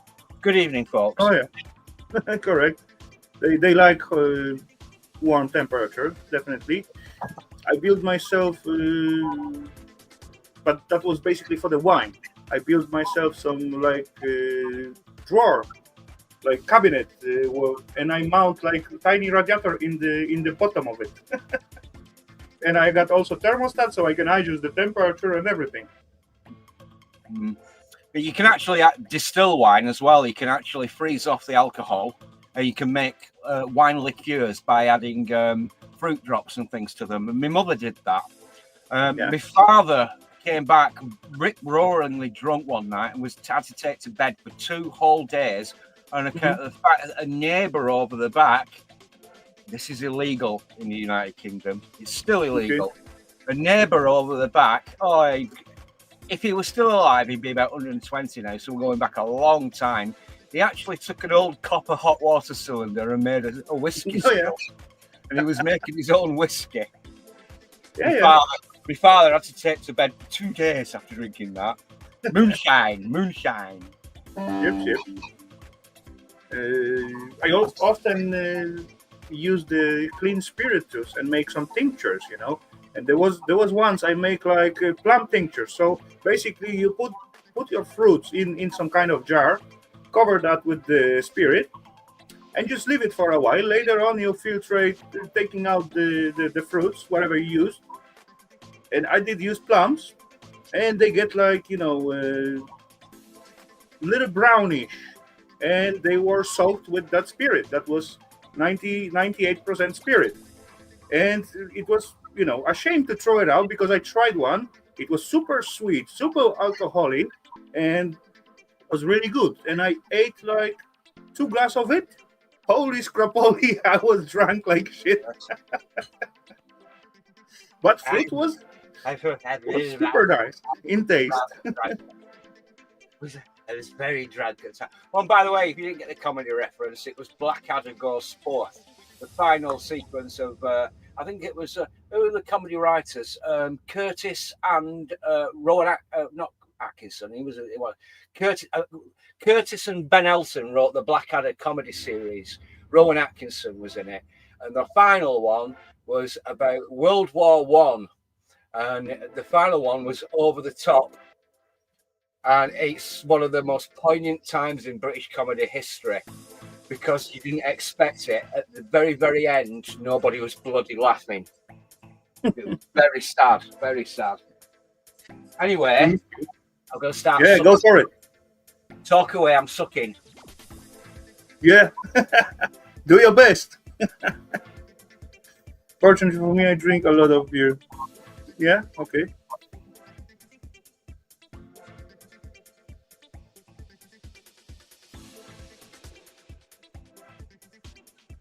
This cabinet, when I make for myself, I got space for 3 buckets like that, like you got out there. So I can ferment 3 of them at once.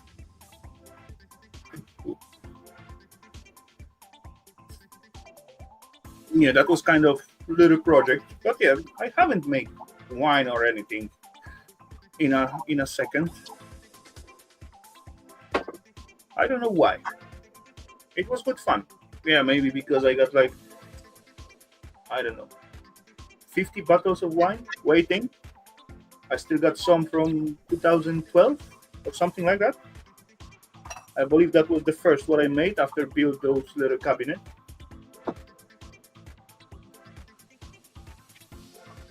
And I add a little bit too much sugar to it. It is super sweet. Freaky facts about World War One. During the 1914 Christmas truce on the Western Front, the French and British and the Germans had a truce where they could actually meet to bury their dead. Okay. And they actually met in no man's land. Formally had a truce so that they could meet and bury the dead and exchange gifts. There's a great movie directed by the French movie director Christian Carillon called Joyeux Noël, which covers the Christmas truce. Everybody in Britain knew about it because it was printed about in the newspapers, but everybody in France and Germany, that information was suppressed. And when Christian Carillon actually tried to get information out of the French military about it, they denied him any evidence of that actually existed, and that was in like only about 15 years ago. They were suppressing that information as propaganda against the enemy for 80 years after the event. Where do I get this information from? I don't know. I actually don't know how you can remember all those stuff. I'm obsessed with it. Yeah, I do like all those mystery theories and all that kind of stuff, and even historic facts. But I got no head to remember them all. I can watch some even documentary and all that kind of stuff, and enjoyed it, and for like a while remember some of it. But if you ask me like in 2 days or 3 days, I will have no idea. I will have like a little piece from here and there from the self movie, but to make it like a sensible sentence, or explain what was going on in that movie, I couldn't. Same thing like you, for example, saying speaking about some movie, and you still remember who was director of it, who made that movie. That is like crazy for me. As I watching movie, I forget character names during as I watching the movie, or forget which one was who.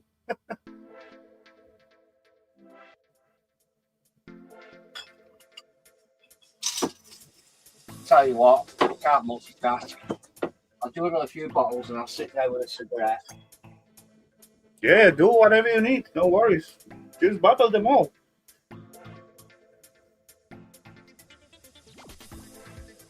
You're doing well. You get like nice rhythm. You've got to get it into the bottle and get it capped quick.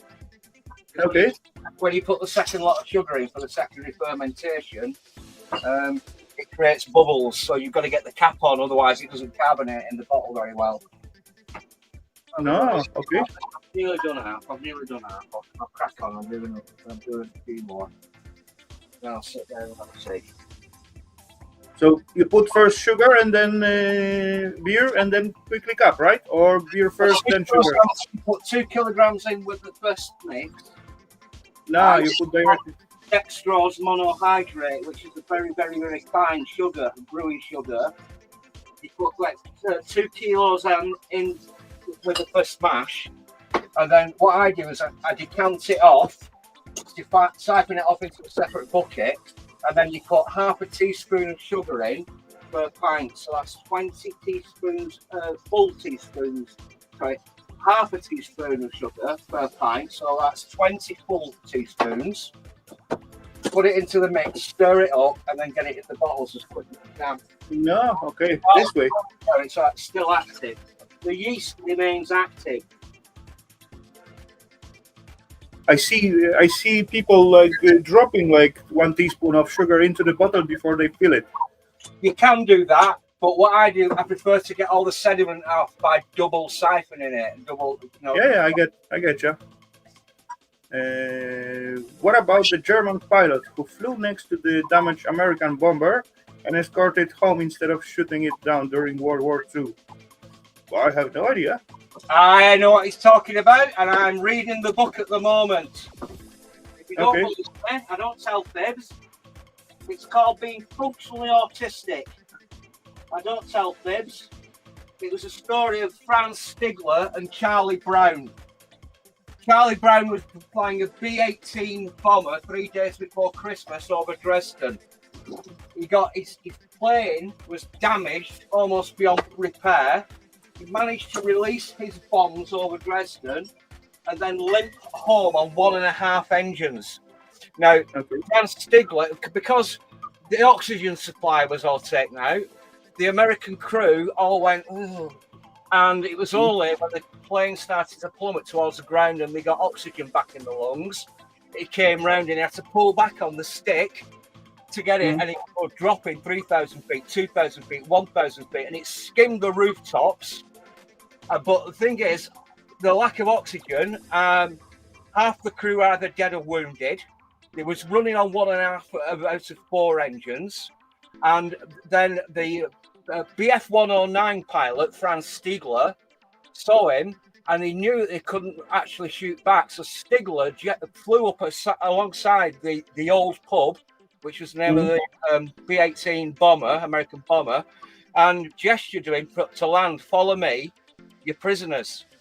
And Charlie Brown said, no, I'm not doing it. So Stigler had a decision. Does he shoot it down and win his Knight's Cross?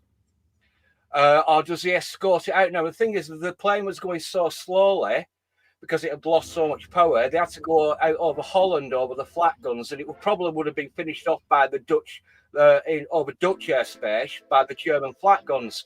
So Stigler decided to fly alongside this crippled bomber instead of shooting it out of the sky. So those people aiming the flat guns could see a German bomber next to a German fighter next to the American bomber and wouldn't fire at it.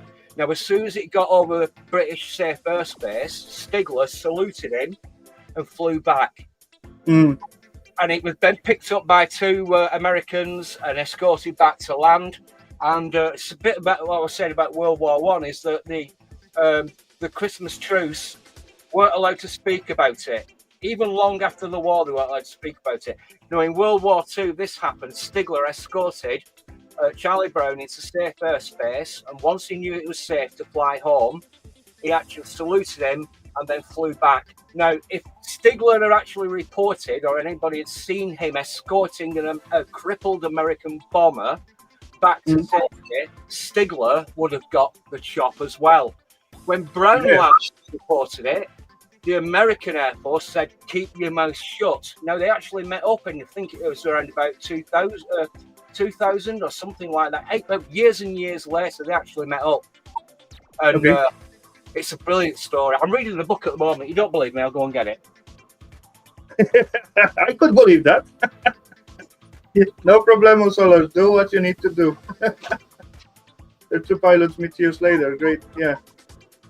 Yeah, that's the book you talk about. And I believe that's the same topic, Tom.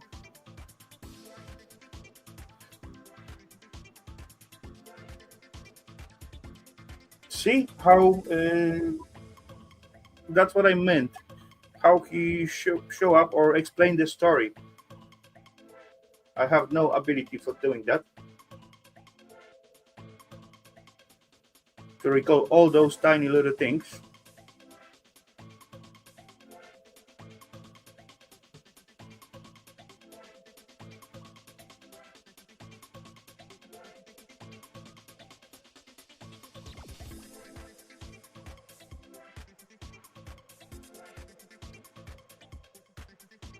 Hope he didn't let the beer running. Oh, the level seems like it's the same, so.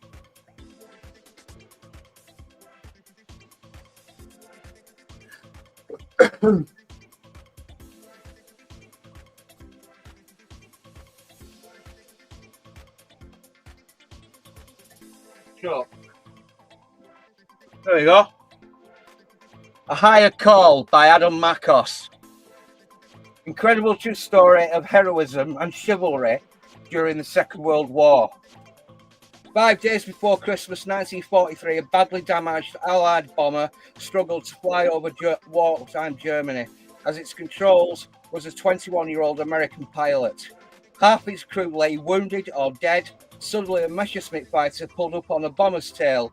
The German pilot was an ace who, with a squeeze of the trigger, could bring down the struggling bomber. Or you can just go and watch Sabaton, No Bullets Fly. Yeah. Anyway, I should be bottling beer. What are you lot chatting about? Yeah, you should. Okay. Yeah, America's favourite order. Sabaton, No Bullets Fly. They did a cartoonish one, Yarn Hub. Sabaton, No Bullets Fly. The thing is that there was a young lad, he was a Sabaton fan, listening to the album Heroes. No Bullets Fly was on it. And he told his mum about it, and he rang his mum up and said, "Mum, Sabaton are singing about Grandad." No shit. And Jovita Stigler, Franz Stigler's daughter, actually wrote to Sabaton and said, "Thank you for telling my father's story, his act of heroism during the Second World War." And they got free concert tickets. There you go. That's a good gesture. Very nice. Anyway, I need to be bottling beer. Where's Ralph? What's he up to? Come on up, Ralph. Don't be shy. He's busy with something, seems like.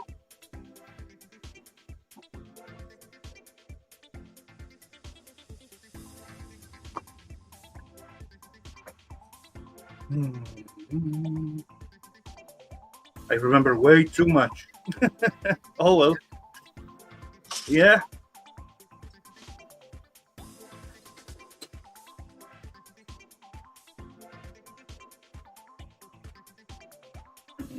Sometimes when I try hard, I can remember some, but sometimes when I'm not paying so much attention, then even when I'm speaking with someone through the phone, and yeah, at the end of the call, I forget what was in the beginning. And the worst is when my boss calling me and talking to me and giving me some jobs, and at the end I already forgot what I supposed to do.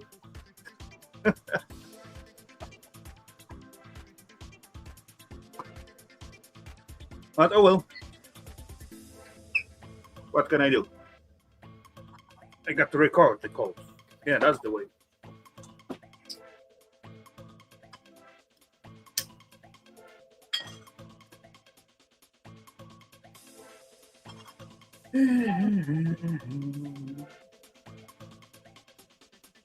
Yeah, as for showing book, I bring myself another beer.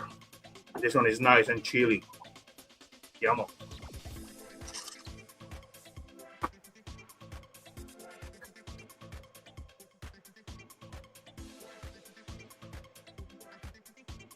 And I would say remembering too much could be like little curse, but do not remembering stuff, it's not too good as well.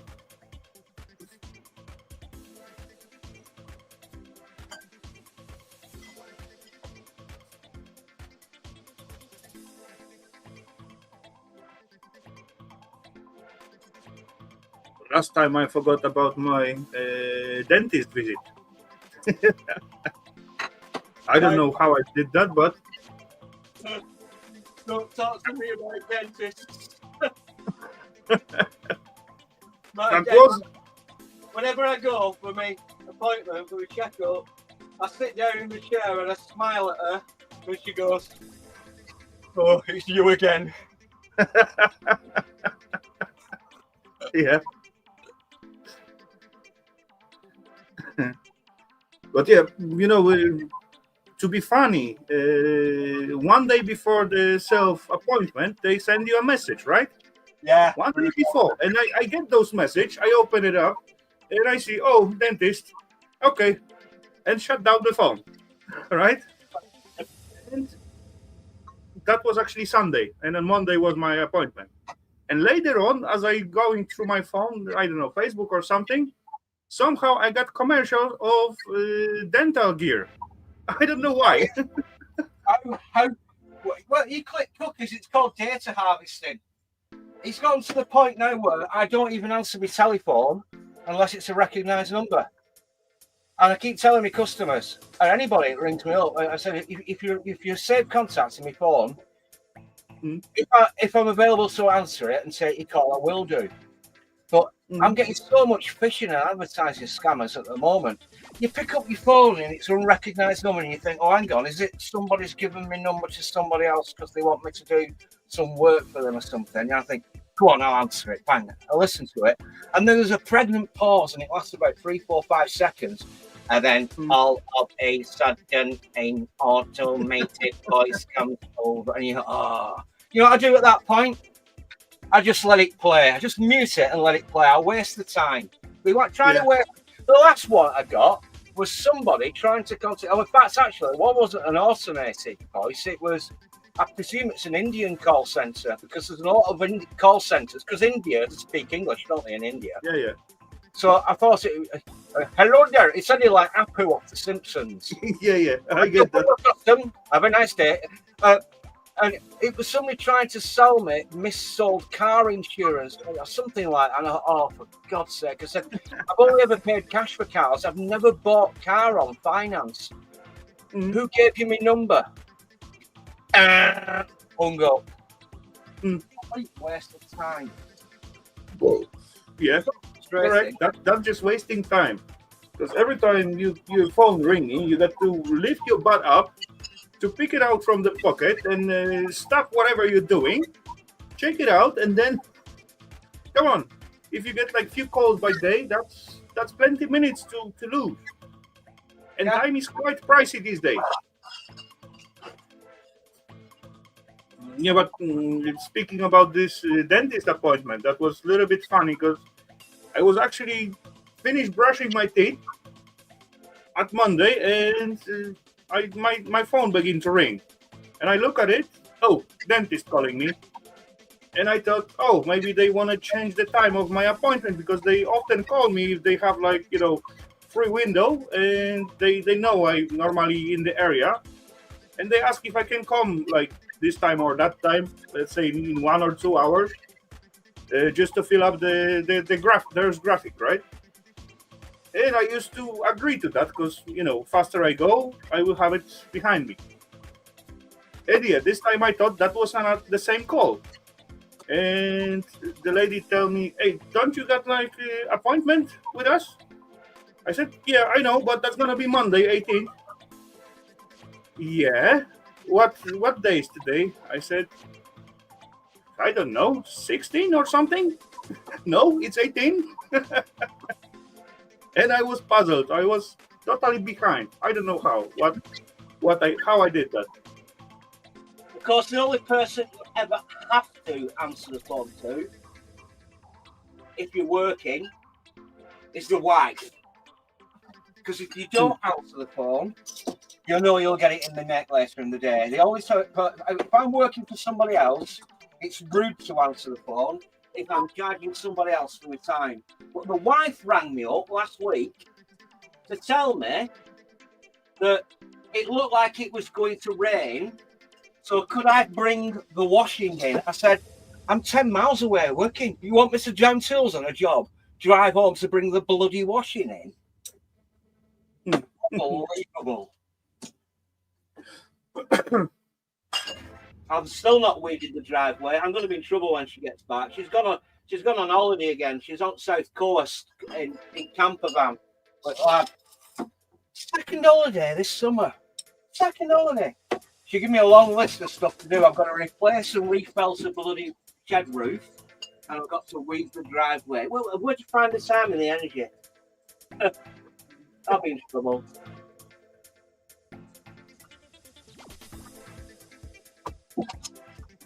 Oh well. Even worse. I'll have to stop this for a minute.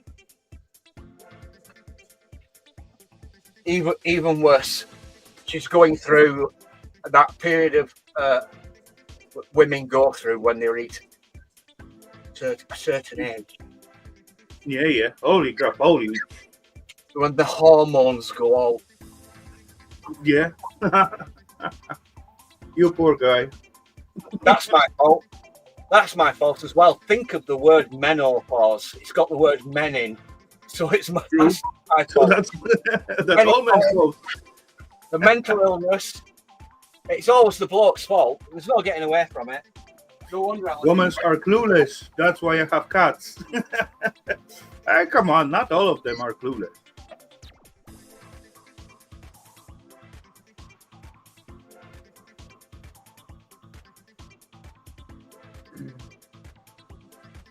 I got one guy to help me at work, and at some point, and he was like a little bit weird, I would say.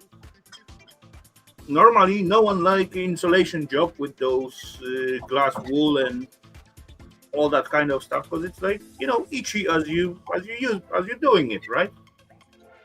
And the guy was like excited when I say tell him that we're gonna insulate some roof. He said, insulation? Yay, awesome. I said, why you so happy about? What's wrong with you?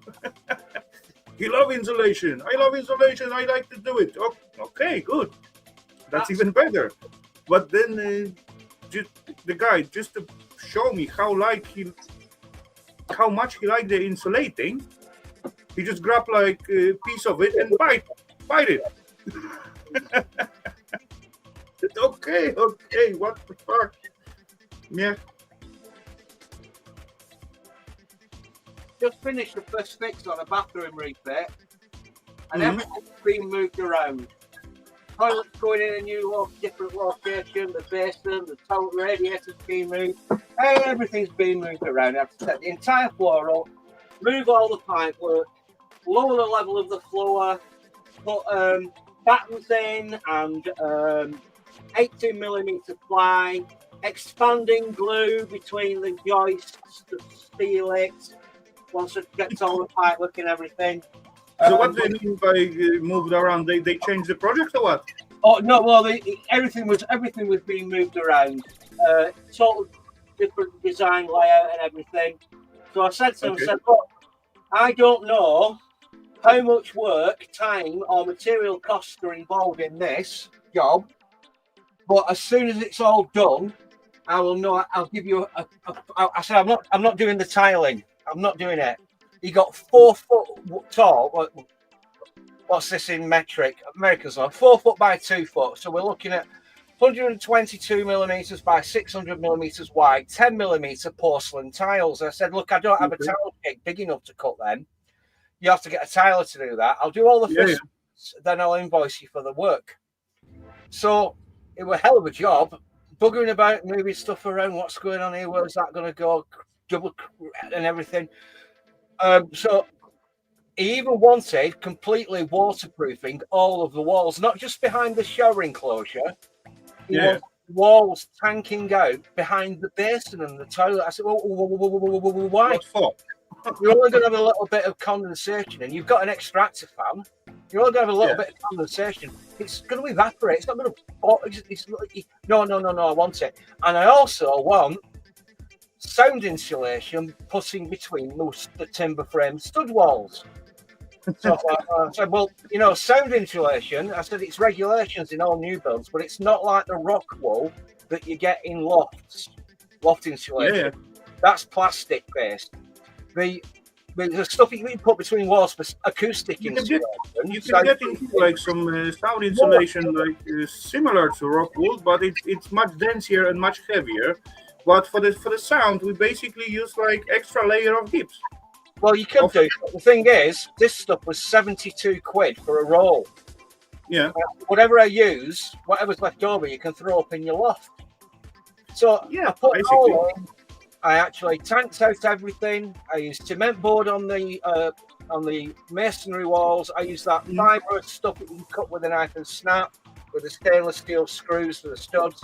Everywhere where there was something heavy or likely to be fixed to the wall, I put additional battens behind it, more 18mm or 14mm ply. So when I put his towel ladder on the wall, if somebody wanted to pull on it or climb on it or something, it would stick because it would fix not into thin air, it was fixed in through the tile backer board and into 18mm ply. I did it all, and it came in at £2,000, bang on £2,000, labour and materials. I meticulously listed everything, specific purchases, photocopied them, went back to the house because it's an empty property. This guy lives about 40 miles up north where I live, so I have full access to the house. So I left, did everything. I said, right, it's £2,000 on the nose. In fact, actually, I've knocked you about 80p off. The materials alone were £825. Do the maths. The labour was 2,000 minus 825. Minus a 30 or 40p I knocked off because I couldn't be bothered rounding it up to an extra pound. It came in £280,000. They sent me a text message today, and I don't know when the tile is going to come back. I have no idea where the tile is going to come back. So I invoiced him. He sent me a text message. He says, I can't log into my online account. I put the wrong code in. But would it be all right if I paid you £1,700 instead of £2,000 and then pay you the extra £300 when you come back to do the final fix? Now, I know the final fix is 2 days' work. I've got 36 holes to drill in 10mm porcelain tile. Do you know how difficult it is to drill into porcelain tile? It takes 5 minutes with a diamond core, wetting it, drilling, 36 holes. And it takes about 5, 6, 7 minutes to drill a single hole. 30 odd holes I've got to drill just to get everything fixed. I said, there's 2 days' work at my pro rata day work, and I know exactly what I need. angled pan connector, telescopic basin trap, tap adapters, basic service isolation valves. Everything else is factored in. Yeah. So I'm thinking to myself, when's this Tyler going to come and do the job? Because I've been there 2 weeks and it's essentially a building site. I've not seen any electricians. Oh, electrician, tell a lie. He turned up one day, took a look at the ceiling and said, "Oh, come back later. I've not seen any plasterers. I've not seen any chippies. I've not seen any general builders. The chimney breast has been dropped out. It's a fucking great big hole in his first floor ceiling where previously used to be a chimney." Something. Okay. And then I looked at his boiler and I thought, when I filled it to a leak pressure test, made pipes to his towel radiator, when I actually released the pressure, a load of black hematite sludge came out. I thought, "Oh, that don't look good." Combination boiler, all that hematite sludge, if it gets into the secondary plate heat exchanger, it's going to fuck it up. Then I went to the boiler and it wasn't wired up. And then when I went up and had a look in his loft to pull the old electrical cable out, I noticed a bloody great big hole in his roof where the previous flue from the back boiler went out through his roof. So basically, the heating engineers put in a £1,400 Valent Ecotech boiler. It's not wired up. It's not closed up the gap in the roof, and it's not flushed the system in accordance with the manufacturer's minimum guidelines. So I said, "You haven't got a leg to stand on." It's not going to be good. Because it's not been done properly. Yeah. Why has your heating engineer only done half the job? Why are no other builders, specialists, plasterers, builders, electricians turning up and doing the job? Now, why are you offering to pay me £300 shy of the first fix total, and you're saying you'll come and pay me when I come back after the tiles attended to do the final fix? Because he's not going Who to said pay. you're going to come back? He's probably thinking I won't come back, so he's trying to. Yeah, exactly. Short Hello, payment. Mr. Woody. Came back, but there's no guarantee that he'll actually give me the final amount for the final fix, on account of the fact that I'm a one-man band. If I had to take into a small claims court, it'd cost me more than what I'd lose. So I don't trust him. So consequently, I put the key that he gave me underneath the bin at the back of the house, sent it back to him, but I got a spare key cut. Okay. So if I have to go back, and I've already scoped the place out looking for cameras and everything, if I have to go back and rip out as much of my stuff as I can and make life difficult for him, I will do. On account of the fact that the person that recommended me, this gentleman to me, also recommended me to somebody 4 years ago, and I walked off that job too. Basically, he had no intentions of ever paying me. So if I have to play dirty, I will do. I will do. I've only walked off 5 jobs in 20 years. But come on, some people are idiots, and Yeah. I'm glad I'm not working like straight for the directly for the customers, for the each and every customer. It is I work for a guy who owns plenty houses, and I only deal with the houses he owns. And actually, I dealing with him, not with the sometimes with the people living there, but the drill. And they're coming like most of the inconvenient, funny stories. Well, you're lucky in that respect because you get paid by your boss. But the worst thing about it, if you're working as an intermediary, and exactly, for all those peeps, and that will be like shite. It's the diplomacy that you have to engage when the customer is, when the tenant is complaining to you, and you just have to say, "Look, I'm only here to do the job. I mean, please don't complain to me." Your landlord or housing association only contacted me 2 days ago, and I've come as quick as I can to expedite the work. Please don't complain to me. I'm the man in the middle. Oh, I get that as well. I've got to start thinking again. I've got another dozen bottles.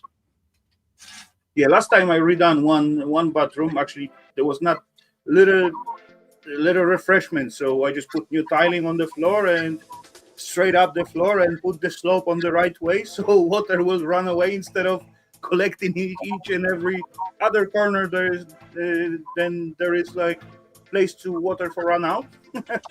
That's another thing that worries me. It's overspec on the job. I've had to put my hand in my pocket for all these materials because it's over engineered and overspec it.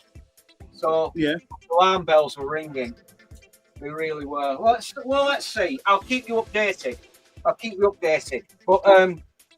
the thing is, I went to quote for this job around about 2.5 months ago, and they only rang me up. I said the first date I'll be available to put in a full week's work on this job will be this date. And he rang me up the Sunday before I told him that I may be available to start, and he said, "Are you coming tomorrow?" I said, "You've not contacted me to accept my terms and conditions." I said, "I can't do it. I've got jobs booked in for this week already. If I get them all out of the way and work extra time and get them all sorted, I might be able to come and start next Monday. How's that?" And like I said, I deliberately did half a day, left a day out, went and did a full day, another full day, next day I did half a day, because I wanted eyes on the job to see who else was actually attending to do all the work. Like I said, it's a building site, it's an empty shell. It's all been knocked back to bare brick, upstairs, downstairs, the lot. And I haven't seen anybody else turn up, so I'm a little bit worried about it. Yeah, you never know, and that's giving you good pointers to be worried. But, I also don't like to too big crew working with me on it. To be honest, last time I was doing the flat when I redoing the wall surface, and yeah, I'm making it and doing it well and everything going fine, but some timing get into the way. Hello there, Mr. Ian. Why is Ian got such a weird icon next to him? Is that really Ian? No, there he is. Anyway, I was short on time because people were supposed to move in and I was a little bit far away to finish it. So I asked for extra hands. So he should be like 5 extra guys. For fuck's sake. Dang, we did finish, but 5 extra pips when you got planned all the jobs day by day, hour by hour, and all that kind of stuff. Oh, and when you say to peeps, yeah, okay, you do this, you do that, and everyone will have some job, and everyone will doing their stuff. But then, for fuck's sake, when they do not listen, and everyone working over each other or on each other, and this one standing in the way to do that job, and that one standing in the way to do other job, and for fuck's sake. Well, why don't you get somebody who's a general builder? Why don't you get somebody, if he wants to turn this job, I think I've heard a rumour that he might try to flip the property. He's got it really cheap. He wants to do it up on the cheap and then get it sold. But if that's the case, if he wants to flip it, why don't you get a general builder in to organise everything for him? Do all the subcontracting. Get the electrician in, get the plumber in, get the tiler in, get the chippers in, get the spreaders in, get the central heating engineer in to turn it around quick. It's just dragging, and it gives me cause for concern. But there's another thing as well I think he might have picked up on.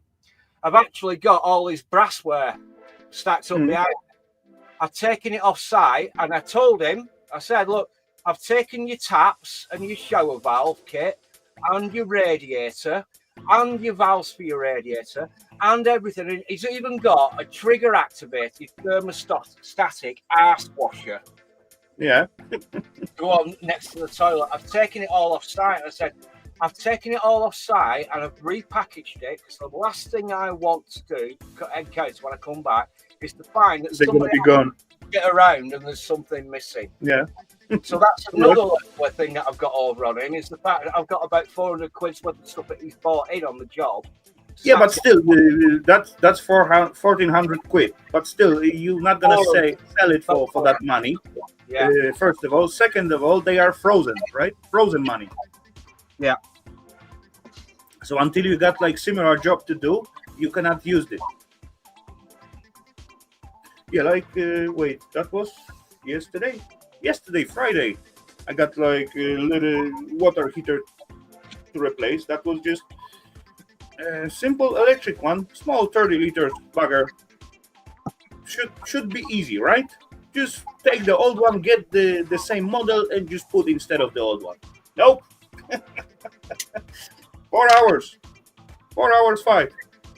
You get a like-for-like replacement or something. Somebody had an electric shower. I think we were about 8.5 kilowatt electric shower. I fitted it last January just gone. Put it on the wall. Made sure it were all, electrical continuity and everything. Made sure it was sealed, everything, all basic one-off and one-off. And put it on. And so, right, okay. I went and invoiced the landlord. The landlord paid me promptly. Lovely bloke, lives down in London. He's got 6 properties in Sheffield. And then tenant rang me up and said, that shower's leaking. I said, what? I only put it on 2 weeks. Oh, it's leaking. So I will race back over to find out what the problem was. You know what they've done in an electric shower? It's got a thermostat inside it, hasn't it? A flow switch. But when it senses water flowing, it pulls the electric through the flow switch. What they've done is they've put a different shower head on with a trigger on. No, okay. It's not engaged. It stops the water coming through the shower unit. So when they turn the shower unit on, the flow switch automatically senses that the water's not going through. So instead of the water boiling, it dumps it off through a pressure relief valve, and it's a one single use. Once that pressure relief valve dumps it off, the whole unit's knackered. Okay. So what do I do? I didn't know that. Land the tenants in the shit by saying you should never have put that trigger activated shower head on, so that you'll have to pay the extra 80 quid and you'll have to pay your landlord for the. So I tell you what, I won't say anything if you don't. I just have this receipt. I've got the receipt, took it back to. Nearly said, sorry, I'm not going to be able to mention. Nearly said the wholesaler I bought it from said, oh, I bought this 2 weeks ago, it's faulty. Got a new one free of charge. I went and fitted it, and I sold this trigger activated shower head off and said, but those trigger activated showers normally are next to the toilets, right? You're throwing money, and it's your landlord that's paying for it. So I'll keep my gob shut if you can keep your gob shut. Actually, Ian, there is no password to go to the StreamYard. Actually, StreamYard asking you're doing something wrong. If you want to go to your StreamYard, you're supposed to give it password. When you click the link, you don't need to give any password. And yeah, those hand-activated buggers are mounted by the toilets in most cases. I even knew which side of the toilet that it had to go. I said, it's got to go on the right-hand side. It's got to go on the right-hand side in a brick wall. Took me ages chasing out just the right depth. I had to get some 3/4-inch brass bars to stick in so I can cut down so I can get it on after the tiler has stuck his tiles on.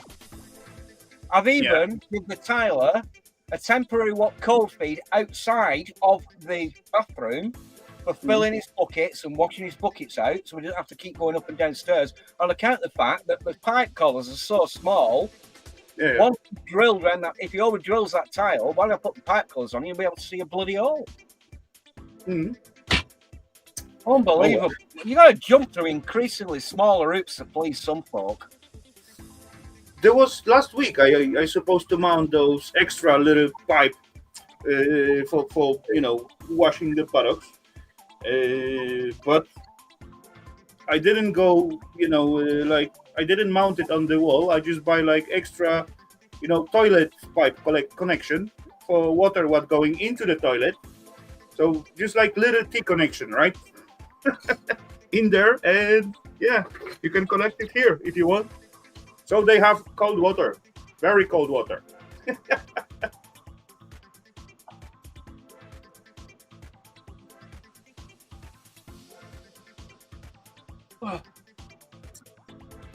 Been an absolute bloody pain in the arse, some customers. I mean, look at it.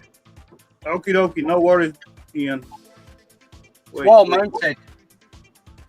So basically, them pipe collars there, if the tiler drills the holes too big, when I actually put it on and screw it up, and I've pre-tested all the connections inside the wall, they're watertight, they're fine and dandy. But I can't put them 3/4-inch caps on because the pipe collars are too big. And that's why I've had to valve off all the water going into the bathroom and give the tiler a temporary tap. The only reason I didn't want to take on the tiles is the fact that I could have conceivably put 4x2 foot porcelains on the wall and drilled them, but I don't think he's bought enough tiles for a starter. Secondly, I thought if I break one of these tiles accidentally, I'll cuss it the wrong size. I'll have to put my hand in my own pocket for it.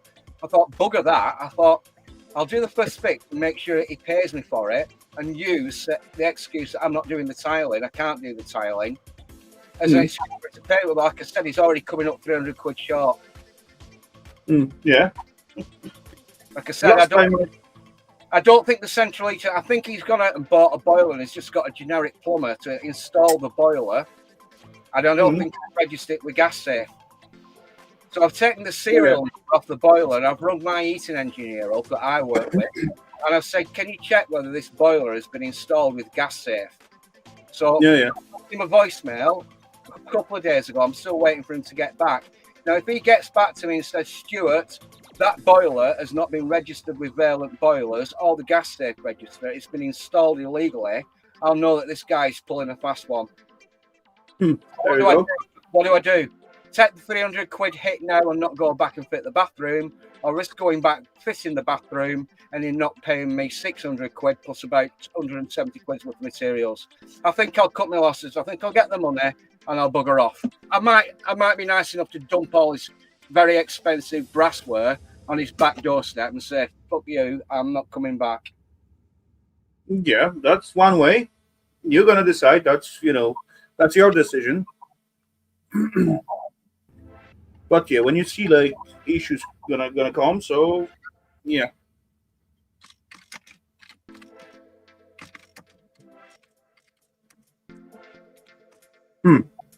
Yeah, I like to do a lot of tiling myself, only from time to time. Actually, last time it happened, this little job, but it was so bad that bathroom. Then I add about 4 centimeters in height in the flooring, just to get like slope, the water to run out. Well, I know it's a scrapping channel, so we'll have to get it back to the scrapping subject. The customer who referred me to one of his friends, and that was a job that I walked off about 3 years ago. He was testing my patience. The same customer also referred me to this new customer. I think he's going to try and short pay me. And the first day I walked in, they were both there, and I said, "Your uncle on a certain street in Rotherham owes me 4.5 days." He was testing me patience. He was trying to get me to walk on account of the fact that I noticed that there were 2 sets of chippies turned up, 2 sets of electricians, and 3 sets of plasterers. And I suspected that the first people hadn't been paid, and he hooked some other people in to come and complete the work and probably didn't pay them. Now, I actually figured out that this person had a recycling yard somewhere in South Yorkshire and had declared bankruptcy, owing all his creditors an awful lot of money. And it was an aluminium recycling yard, so you can join the dots if you want to, double glazing windows. They strip all the plastic off and recycle the aluminium. Now, he declared bankruptcy, owing his creditors an awful lot of money, and 2 or 3 months later, the yard was reset up with a new set of directors, and I went on the direct. You can do this. If you go on the company director's website, it's listed by Her Majesty's Revenue and Customs or some other government organisation, you can actually find out who the new directors are. And guess what? This guy declared bankruptcy, owing loads of people loads of money. It was his uncle that reset it up in a different family name, and they were doing the same thing all over again. Basically, generating income, not paying the creditors, declaring bankruptcy, and just shifting it off to another family member to reset and establish the business. There you go. This is the same thing like big malls does in my homeland. They build up huge mall, right? And you got like a million shops in there, not million, let's say 100 shops. And that things cost to maintain and run, of course. You get like huge rent from the shops, what's in there, but as well, first 5 years of prosperity, they are free of tax or some kind of tax. Anyway, they save a lot of money. So after 5 years, change the name, change the owner, change everything. Shops are still the same and everything. They just paying huge amount of rent for each and every square meter of that mall. But still, after 5 years, another name, another owner, and new tax, relief for them for another 5 years. Simple trick. But you can catch these people out easily if you know how the system works. You can catch them out. Yeah, you can catch them out, but why government cannot? Or tax administrations? They are that stupid? I don't think so. Yeah, well, the thing is, if you wander down any British typical high street, you'll see an awful lot of shop fronts, which are like Turkish barbers and American candy, exotic American candy shops, and phone reprogramming shops, and there's never any customers in. Never any customers in. How are they generating their income? Because never you walk down your typical high street, there's no bugger in them. And you're thinking, they got their way somehow. yeah, they're actually making money, because you'll probably find that there's a higher end motor out the back. Nail bars as well. You know, where women have the nails on. You'll probably find a BMW out the back of the shop. No fucking customers in the shop. They're washing something. What really? Washing? What is it that they're washing? It's not my bloody underpants. I tell you what. You take on my underpants, you've got oh crikey. Yes, they washing, but who pay for that? Every citizen. Earth.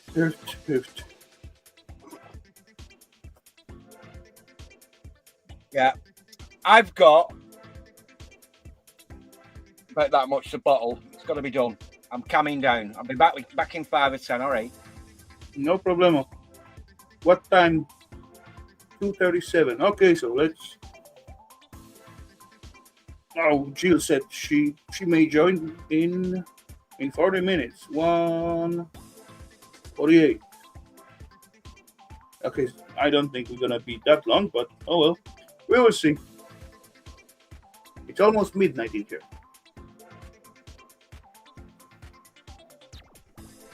And my second beer is almost end.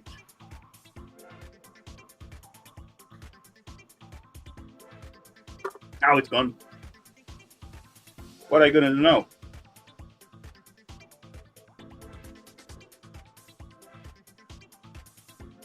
I think I can scrap out one more.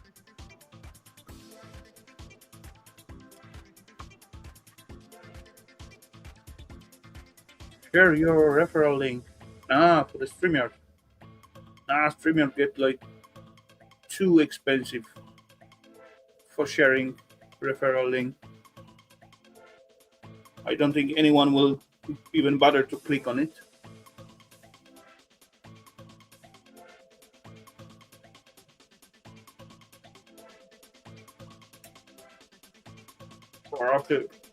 Or after they see the pricing,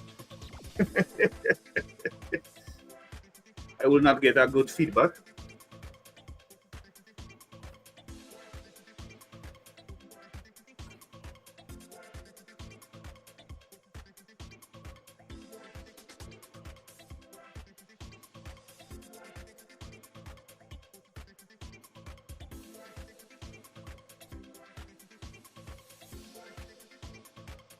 It's the same. Same like that in the States too. How all these shops stay open, it's amazing. No customers, high prices, they're washing something. Yep. But you seeing it, but the tax office, how we call that, guys who checking out the taxes if they are correct. I forgot.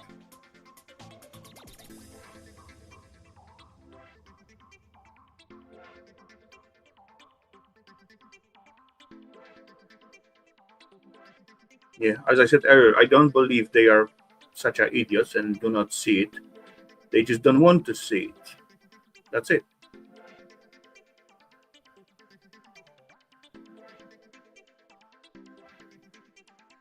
And later on come out like big budget holes, and they try to fill it up with something. And from where they getting something to fill up that holes? From simple guys like we all are.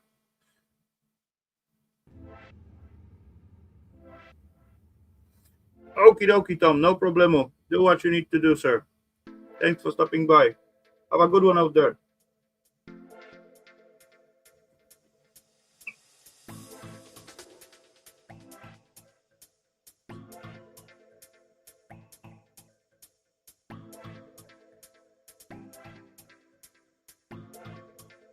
Actually, I need like little toilet break, so I gotta run as well. Yeah, it's gonna be empty for a second, but sorry, I cannot trick the nature. When I got to go, I gotta go. I'll be like in 3 to 5 minutes.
Okay, so I feel much lighter. Hello, Mr. Mike. Welcome. Crap, I forget my beer.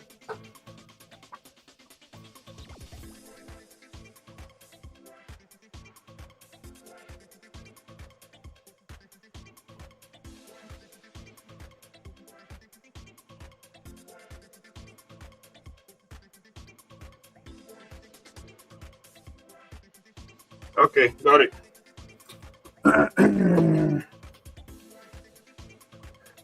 Hello, Mr. Geresh. Welcome.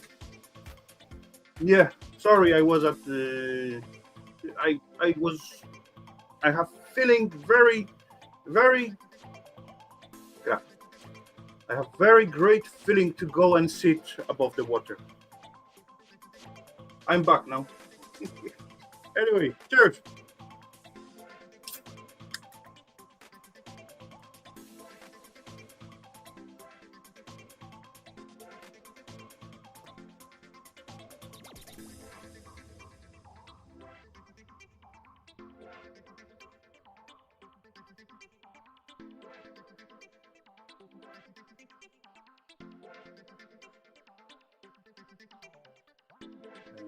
Yep, yep, yep.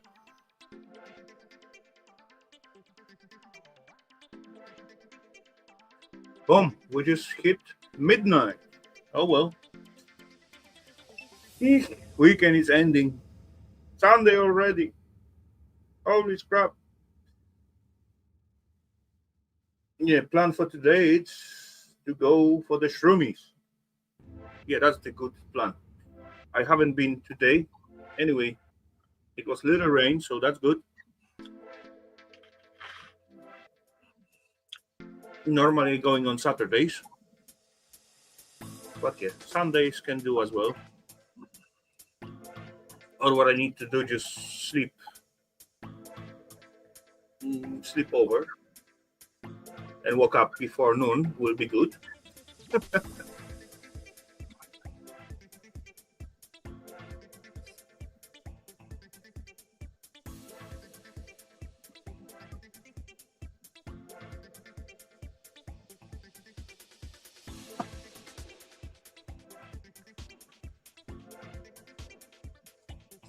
I'm not sure if I'm supposed to make any more videos about the shroomies because last time I get banned from YouTube for a while for my shroomy video. I haven't done anything in there, but they say I'm promoting controlled and prohibited stuff. Yeah, the algorithms do that because they basically pick up on what you create. They don't actually. It's not a human being that actually, goes through it and tries to make a decision about it. It's automatically done there. So, yeah. I mean, you got options to like complain about their decision, and they supposed to show it to like normal people. But it's not a person that actually reviews your complaints. It's just not. Probably. Hello, Jason. Anyway, I was maybe a little stupid. Maybe that was a little of my fault because as I get those strike, they show me exactly timestamp of the video. What is wrong? What I showing? What is forbidden? Right. So I cut out this room, and then I re-upload the same video just without like the section with those bathroom. What they thought is something bad about it, but then they find about on another one. Yeah. And then they block me, pishki buggers.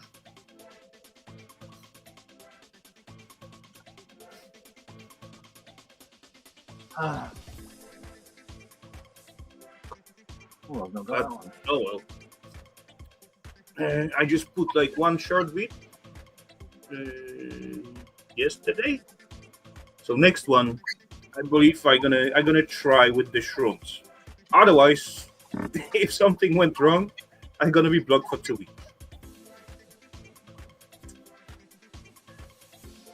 But we will see.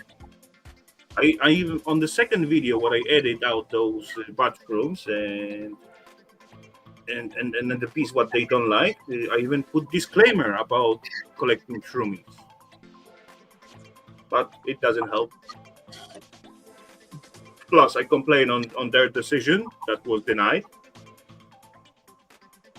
Yeah.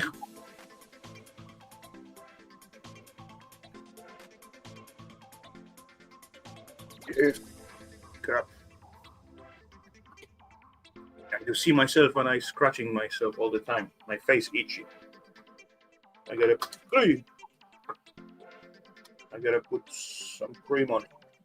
Wait, this one? Yeah, this one's red.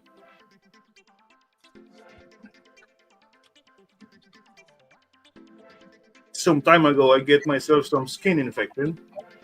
So I went to those doctors.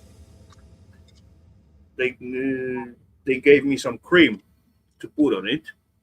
For fuck's sake, as I put the cream on the itchy spot, the skin getting like hard, like on some kind of, I don't know, hard like something crunchy, like plastic. And after all, when it begin to crack, for fuck's sake, that even more itchy. And as it's coming out, it's going all the way to the like deeper tissue, and I end up with some kind of scars. Yeah. I did something really, really stupid one day. Well, I do something really, really stupid most days. So come on. You know the rolls of PEX that you can get, plumbing tube? Mm-hmm. I thought, well, I've not got any straight lengths going through fishing between joists, and I can't be bothered pulling it and struggling with it.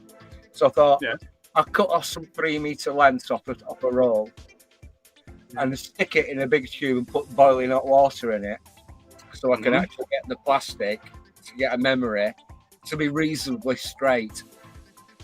So I'm glugging away, pouring this boiling hot water around it, and all of a sudden there's an air bubble. No. Filling it up, and the air bubble releases, and I get covered with scalding hot water all down my bloody arm. 4 hours, 4 hours in casualty, going, oh. And the triage nurse came out and said, "Fucking hell, Stuart, what are you doing here?" "I've scalded myself." I actually knew the triage nurse. You know, the senior nurse that assesses people in order of rank priority. I said, "Where were you 3 hours ago? I've been stuck in here 3 hours popping bloody painkillers." She said, "Oh, I started my shift 5 minutes ago. Fucking hell, what do you want me to do? Come in early on the off chance that you might be in here." She said, "I tell you what, I'll put you to the front of queue." I said, "Shammy, thank you very much." Yeah.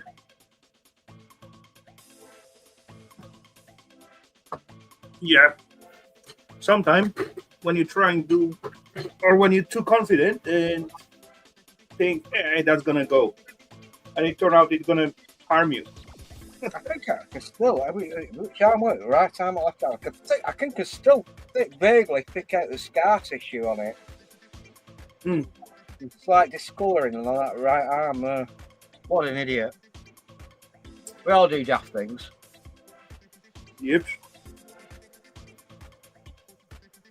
You know, there was one time I was cutting something in like very awkward position, and something don't want to cut.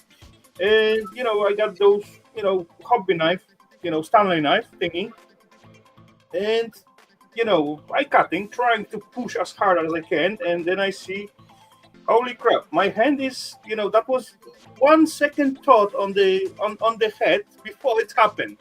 I look at it what I'm doing, and I said, for fuck's sake, if this thing finally cut, you're gonna stab yourself in your hand. You stupid idiot, stop it. And then boom, I stabbed myself in my hand. Like straight, I don't know, 15 millimeters in. I do see my fat tissue under my skin after that. Yeah, but you sort of self-select for a Darwin Award. People who do stupid things don't get to breed and create more stupid people. And I'm thinking, I've just done it. Just done it myself. But believe me or not, that's not the only situation. Every time when I do something to myself, at like few milliseconds before it happened, before it's too late, it's coming thoughts through your mind. For fuck's sake, that's gonna end up bad. And boom, it does, ending up in most cases bad.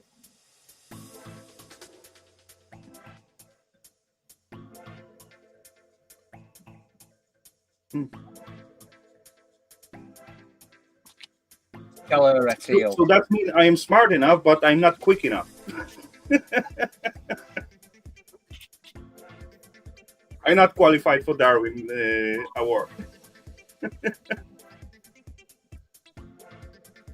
Here's a freaky fact for you.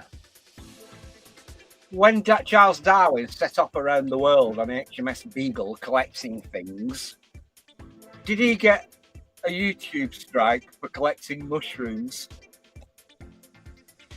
Charles Darwin actually recognised that on different Galapagos Islands that the chaffinches were eating things. Some of them were eating the bugs, and some of them were eating the seeds. And consequently, over loads and loads and loads of different generations, probably hundreds of years, the beaks evolved for crunching and masticating. That sounds like a rude word, doesn't it? Masticating.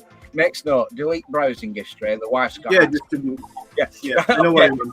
Yeah, he actually realised that things evolved to eat different things, and he struggled with his conscience because I think he was the second son of a very rich man, and way back in Victoriana times, they had this thing called primogeniture, where the son, the firstborn son of any given family, would inherit all the family's wealth on the death of the parents. So the second-born son would either go into one of three different professions. One of them was the clergy, become a priest. Another one would be join the army, and another one would be get a degree in some science, a STEM field, science, technology, engineering, medicine. So Darwin actually wanted to become a priest, but he set off on his voyage around the world, collecting all these different things.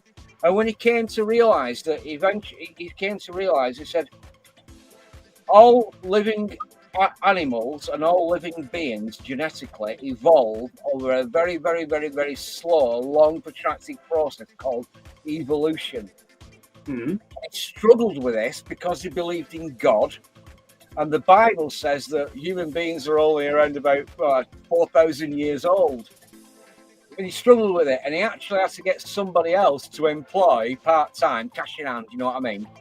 To actually explain his theory before he even dare publish the book on the origin of species. Where do I get this shit from? That's a good question. But that was actually an interesting one. I didn't knew about that whatsoever. No, apparently human beings as a distinct, separate species from all other types of upright human beings, Denisovans, Neanderthals, all that sort of stuff. We have existed as a separate, independent species for 200,000 years. And there's actually, you can actually do this. I've never done it myself, but you can actually get your DNA tested, and you can actually see if there's any residual Neanderthal DNA left in Homo sapien, which is our species. You can actually get your DNA tested to see if there's any residual, because we used to interbreed at some point. Yeah. But at some point, Neanderthals went extinct. Nobody knows why. Nobody knows why. Civilization reset.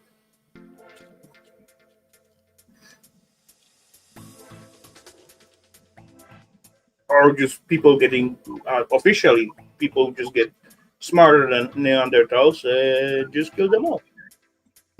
There's a lot of evidence to suggest, according to a lot of psychologists at the moment and evolutionary psychologists, that human beings are actually getting stupider, which is scary. There's one particular. Can I get another book record? Can I get another book record? I've already put that one. Franz Stigler, Francis and Charlie Brown. There's another. Lover, as far YouTube don't put the promoting book at the channel on the blog list on the thing what they don't like. You can promote as many books as you like. All right, okay. YouTube isn't that censorious at the moment. There's another evolutionary psychologist. He studies how human beings developed mind-wise. He's very controversial. Very controversial. It's called Gad Saad. I'll spell that out for you. GAD space SAAD. And he's an evolutionary psychologist. Has done a lot of research, especially into consumer behavior, the way people buy things. And not only how people buy things, purchase things, but how they actually adopt and develop new ideas. Parasitic Mind, Gad Saad. That's a good book. Apparently, people are getting stupider. Human beings are getting stupider and more gullible. But it's a good Parasitic Mind, Gad Saad. People are getting more highly specialized in one particular. We are weak since like 50s, maybe a little bit earlier, because they're trying to put into our head all those consumptionist point of view and set our mind to consumption. Yeah. Me myself, I also like to treat myself actually basically like every human being, like to get some treats. And we are already so indoctrinated with that way of living, of treating ourselves, getting something extra because, I don't know, we're proud of, we do something good. And but in most cases, as I trying to treat myself with something, I'm not buying any expensive, I don't know, new PCs or equipment or whatever. When I need something, then I'm gonna buy it because I need it for reason. When I trying to treat myself, I used to try to get, let's say, some better piece of meat for dinner or something like that. So that's gonna profit me anyway. Even though I got a feeling I treated myself, I get myself something extra. Plus, I'm gonna eat better. I'm gonna eat something different than, let's say, yesterday. Or, that's my way of treating myself. Instead of chicken, I'm gonna buy myself a piece of steak.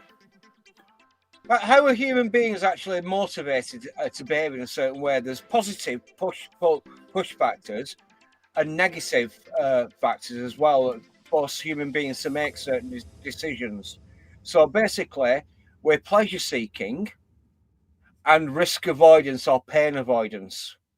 And at a basic evolutionary elemental level, that is how human beings behave. You're incentivized to feel pleasure and disincentivized to feel pain. You don't like to be prey, you like to hunt. Actually, you need to hunt. You don't like to be a prey. People are becoming more risk averse as the consequence of this as well. Is that they're frightened of the consequences of negative reinforcement, whether that is a pain avoidance, whether that is actually feeling physical pain, or actually being condemned by your peers, the people around you. So people are basically compliant. They actually get a small little dopamine rush to the brain because somebody gives them the thumb up. Yep, correct. I'll give you a very simple example from today. Let's say going to the shop. Want to buy some meat for dinner. You see like a nice piece of steak for, let's say, £10. And there is like package of chicken legs in offer for £5 because it's like almost out of the date. And which one you choose? You will take beef to treat yourself, but on the chicken, you're gonna save a lot of money, right? Like 50%.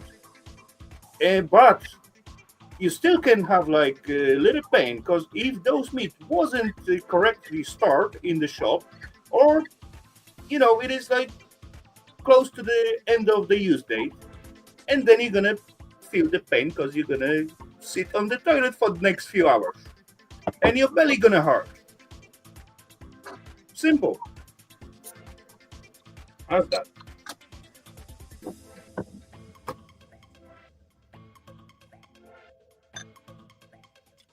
How many beers have I had tonight? I don't know. I ain't counting your beers. I think there's a couple of bottles over there. I don't know if they're sterilised, waiting for beer to go in or beers come out. Bugger it. I'm having another. I got like 3 cans. So 2 cans. 3. I'm on the 3rd one at the moment. I haven't removed them, so I know. I got 3 cans. So 0.9 liter. That's not a lot. That's okay for Saturday.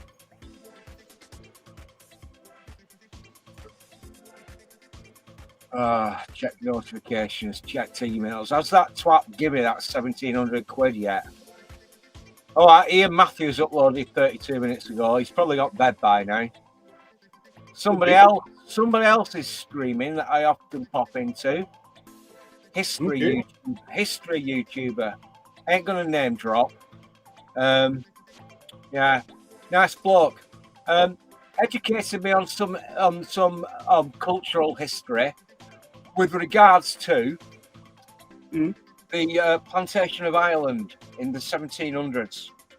Very interesting period in English history. Apparently, a load of rich people told a load of Scottish people to get the fuck out because they wanted to land. It was the Clearances Act, I think. And a lot of Scottish people decided, for one reason or another, because a load of rich people said, we're having your land, now fuck off. A lot of these people either went to Canada, the United States, or some of them who were awarded property rights in Northern Ireland, the plantation of Ireland. Now, because these people were of a certain cultural group and were awarded land, and they identified with a certain cultural / religious group, the people that had lived on that island for thousands of years didn't like them. And for around about 250 years, they got on reasonably well, but it all kicked off and went crazy in the 1970s for some reason. An interesting period of history, the plantation of Ireland. Did you know that there's more Irish people or people of Irish descent with the name like Quinn, or my surname's Irish. My forebears originally came from Ireland, 1752 though, before all this shit kicked off.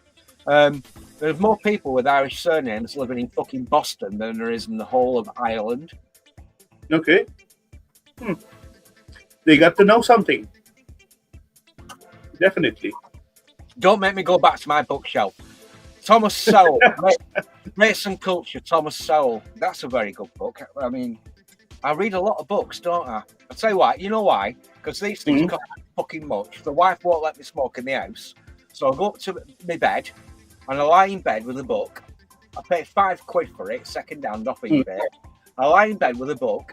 It takes me a day to read it, which means I smoke less of these and I save money. There we go. That's one way. Hellowdy, Mr. Kevin. Welcome.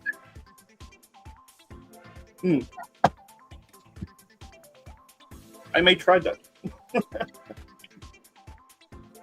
But I'm not really reading a lot of books. Last one I bought, it was some cookbook. I just bought some cookbook with wok recipes, how to use the woks.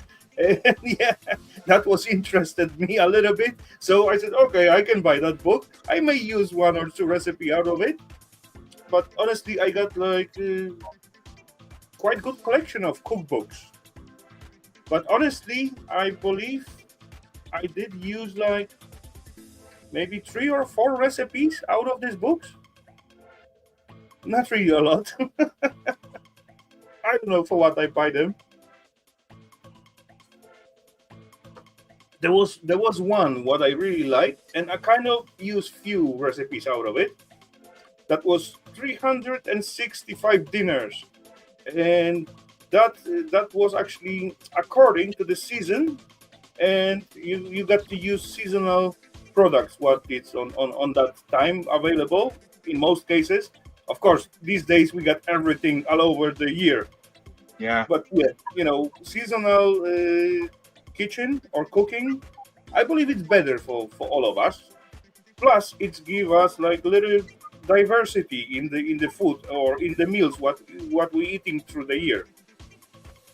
So that makes sense for me at then at the moment as I saw that book and I bought it. It wasn't the cheap one, but it's quite thick. You got like 365 recipes, right?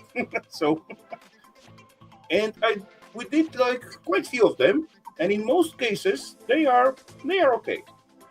They are okay. So, but yeah, honestly, I cannot recall when last time I used any of my cookbooks. People used to actually work seasonally as well, didn't you? You know, there's a time Yeah. for sowing, a time for harvesting, a time for Mhm. actually, and all that sort of stuff. We live in a 24-hour society now. I'm talking to somebody who's Polish that lives in Denmark. You talk to somebody in America or somebody, there's another bloke, an Australian bloke, and we Yeah. live in a 24/7 society now. We don't live seasonally. Not And anymore. yeah, there was a lot to be said for living, you know, having a set regime and a set program for actually doing things. And now everything's done instantaneously, or you know, you've got access to Just everything. same like access to the information. You got it Yeah, all the time, 24/7. yeah, Whenever you need to, just you don't even need to go to your PC, start it up, go to internet. Like let's say not 15, 20 years ago, when you got to set up your modem and then start up the machine, what take like 15 minutes, then wait yeah, another half hour to picture to load up. yeah.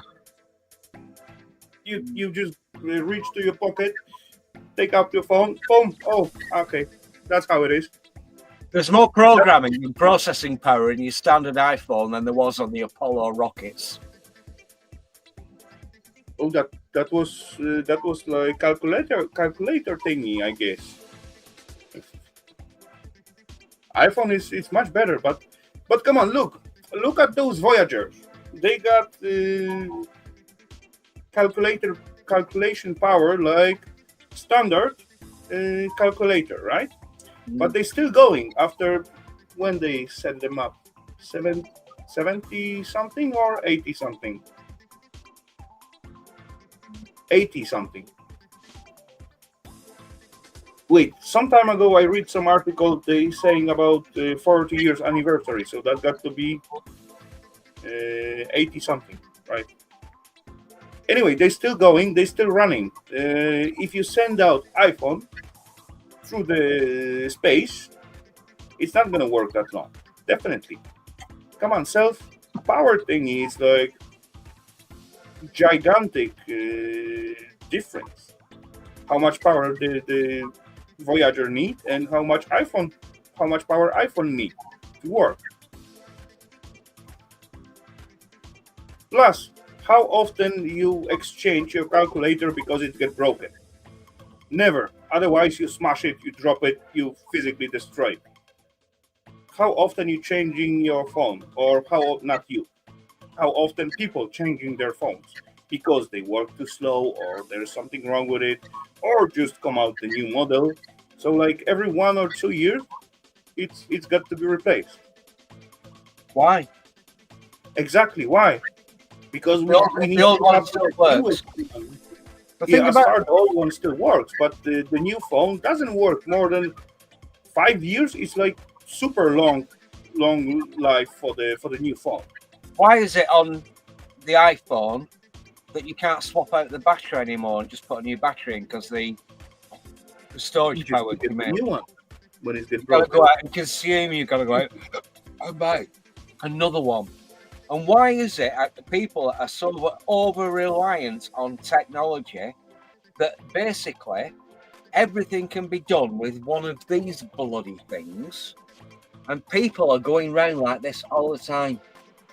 People aren't Yeah. having a conversation. People are going all the bloody time. I've got limited apps on this. I've got WhatsApp. I can make and receive telephone conversations and text messages on WhatsApp. I do not have a banking app on this. I do not have anything on this because people are glued to the fucking things all the bloody True. time. It's not You know, healthy. I don't think it's healthy. I don't know if it's the same thing in Denmark, but I knew in my homeland, when you're crossing the roads and you got the phone in your hand, you can pay the ticket for it. Really? Yeah. As you walk on the crossing with the phone in your hand, and there's like, I don't know, city guards or something like that, you're gonna pay for that. Same again. We're going back to Darwinism, aren't we? We're going back to evolution. If people are so fucking stupid that they're not aware of the risks that they're undertaking by crossing the phone while they're crossing a road, while they're gawping at the fucking phone, if a car hits them, I've got more sympathy for the person that hits them and possibly has to live with the guilt because some idiot walked out into the road gawping at the fucking phone. True. It's not healthy.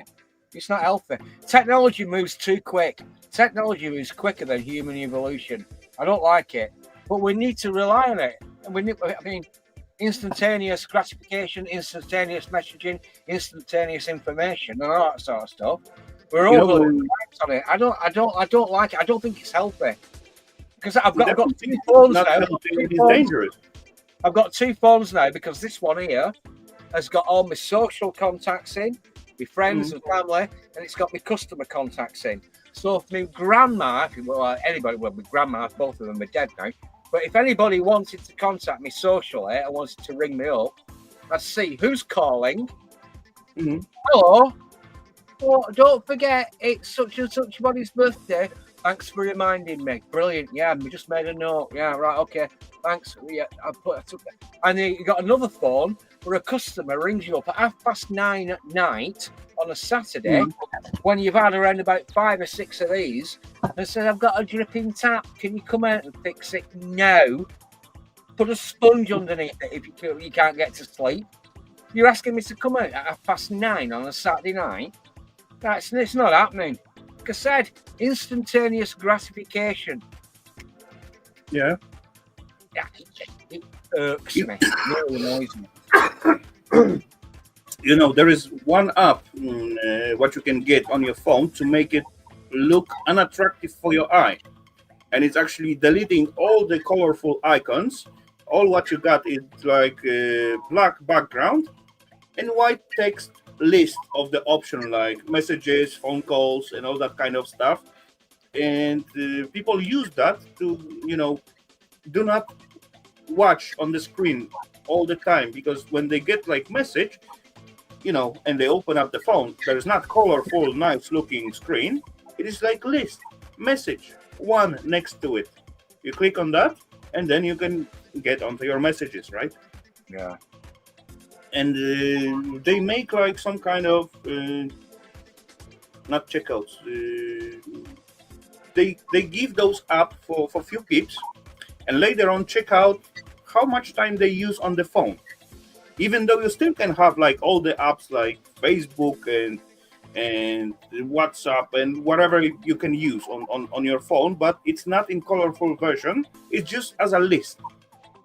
You can still start them when you need it, but as far they count screen time on normal phone, with the icons and everything, and with those lists to minimalize to being as less attractive as possible for the human eye, that was over 50% less screen time as the group of people was used. So that makes some sense.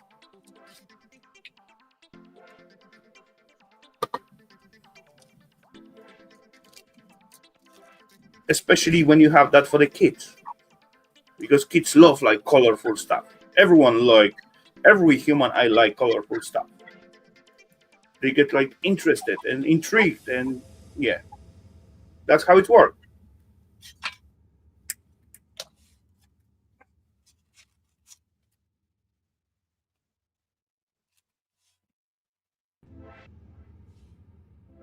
Some time ago, I got like some notification on my phone, and my phone was used like 3 hours shorter than in this week than the last week. There's some period of time, but it was something like, I get holidays, so I didn't use my phone at work because as I working, I used to start up some podcasts or whatever, and that's going through the phone. I connect it to the radio, and I just listen to it as I working, right? And as I got like holidays, so I didn't do that. So that was like 8 hours of the day unused phone, certainly since like as I was at the work. And I told a fib, by the way. I told a fib. I've got WhatsApp and I've got iTunes, so I can play my phone, my music on my phone through my site radio. Okay. So I've got that linked up here as well. Little by little. Somebody actually said to me the other day, my contracts employers, I had to go out and buy some. I had to go out and buy some. They want some carpet tiles putting down. The contracts employers. I'm only there 12, 16 hours a week. Then I'm doing my self-employed work. They wanted some carpet tiles putting down, so I had to get a branded. Sorry, we're not on YouTube. We're not allowed. Other brands are available. Mappy, Tackifier, which is that sort of always permanently sticky carpet tile adhesive. So if you put a carpet tile in it, it grips it. But if you want to, if it gets torn or frayed or whatever, you can rip a single carpet tile up, and it's still tacky enough to bang another one in. I had to go and buy some of this stuff, and so when I go to my contract employers, I normally go to the person who's in charge of the treasury and giving out petty cash for that day.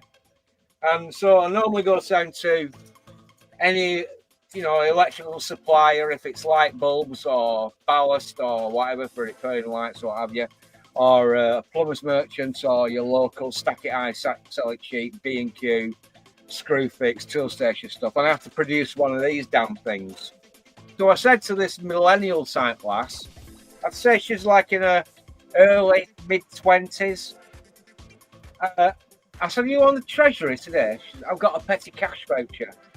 You owe me," what's this one? No, that weren't for them, that was somebody else.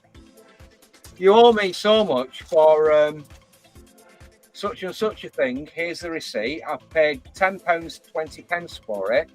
Can you get £10.20 for me to put back in my wallet so that whatever I provided for you, the contract employers, you recompense me over and above the time that I've spent on site doing the work or sourcing materials." She said, "Well, what are you doing with cash? Haven't you got one of these? Oh, you have to wave it around." And I'm thinking, I said, what happens if this thing gets stolen and you haven't got any cash to buy stuff with? And the face, I'm not joking, her face was like this. Yeah, they just don't understand it. No comprehension, no joining up. I said, well, if you lose your phone, you still got some petty cash, coins, folding paper. You can actually consume the products you need to do the work, and you give me the cash back. And the irony is this, the irony of the fucking thing is this, it's an entertainment business where people feed cash into machines, and they've actually literally got at any given day anywhere between 100,000 and 150,000 pounds of cash stored in a safe in the fucking treasury. And this girl's saying, "Why don't you just pay for it like this?" I said, well, it's getting to the point now. But if people it's going like that because you are not allowed to pay more than. Wait. There was like such amount of money what you can pay in cash without, noticing tax office. But yeah, I didn't prompt you, Raf. I didn't prompt you. You picked up on it. I just fucking threw out the bit and you fucking bit it because you. Come on, I know how. You know what we're talking about, yeah. It's going to like totally ban the physical money. That's they trying to do that long time ago. Oh yeah. And they're proceeding it, and they are close to finish the deal, and then we're gonna be doomed. Now we're deep diving into the realms of conspiracy theories. Where's my tinfoil hat? I mean, you got a hole in the wall. No, you got a hole in the wall. Come on, I know this thingy, and yeah, I'm not agree. Cash is the last last year they canceled 1,000 bill in here, so we don't have 1,000 bills anymore. Even though I cannot use cash over 15,000, Yeah, but so that's almost nothing. That depends on the exchange rate and the comparison between one unit of currency and another one. Because in Zimbabwe in the 1970s, they had rampant runaway inflation, and they had Zimbabwean, whatever the unit of currency is, was like 2 billion Zimbabwean units, but that was only equivalent to like £1 British or 2 German American dollars. So you got to do the comparison thing. So, but yeah, it also let's say 15k Danish is about. Okay, I'm gonna tell you exactly because I don't want to, speak. Yeah, my brother. Oh, I'll tell you what. Okay, let's cut to the fucking chase now. I had a conversation with my brother about 3 months ago, and he said my bank has stopped me from buying Bitcoin. Where's Ralph Murick when you need him? My bank has stopped me from buying Bitcoin. I need a just think about that. How many fucking watch it? 8. There's me and you, Ralph. Basically, I need a week. My bank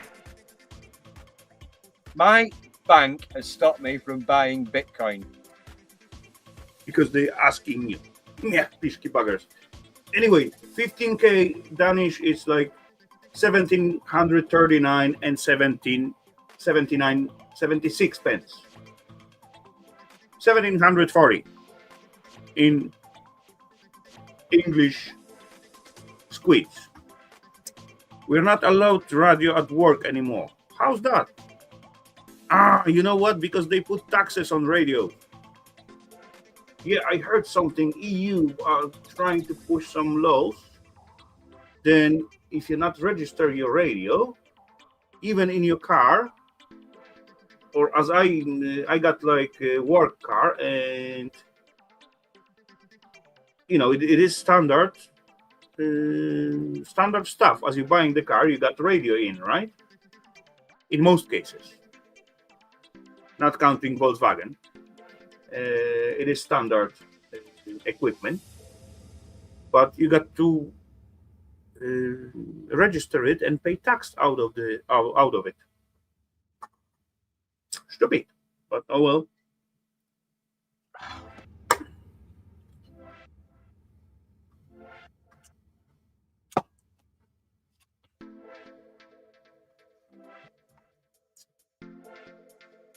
Why this thing? Okay. Okay, Showlofer. I believe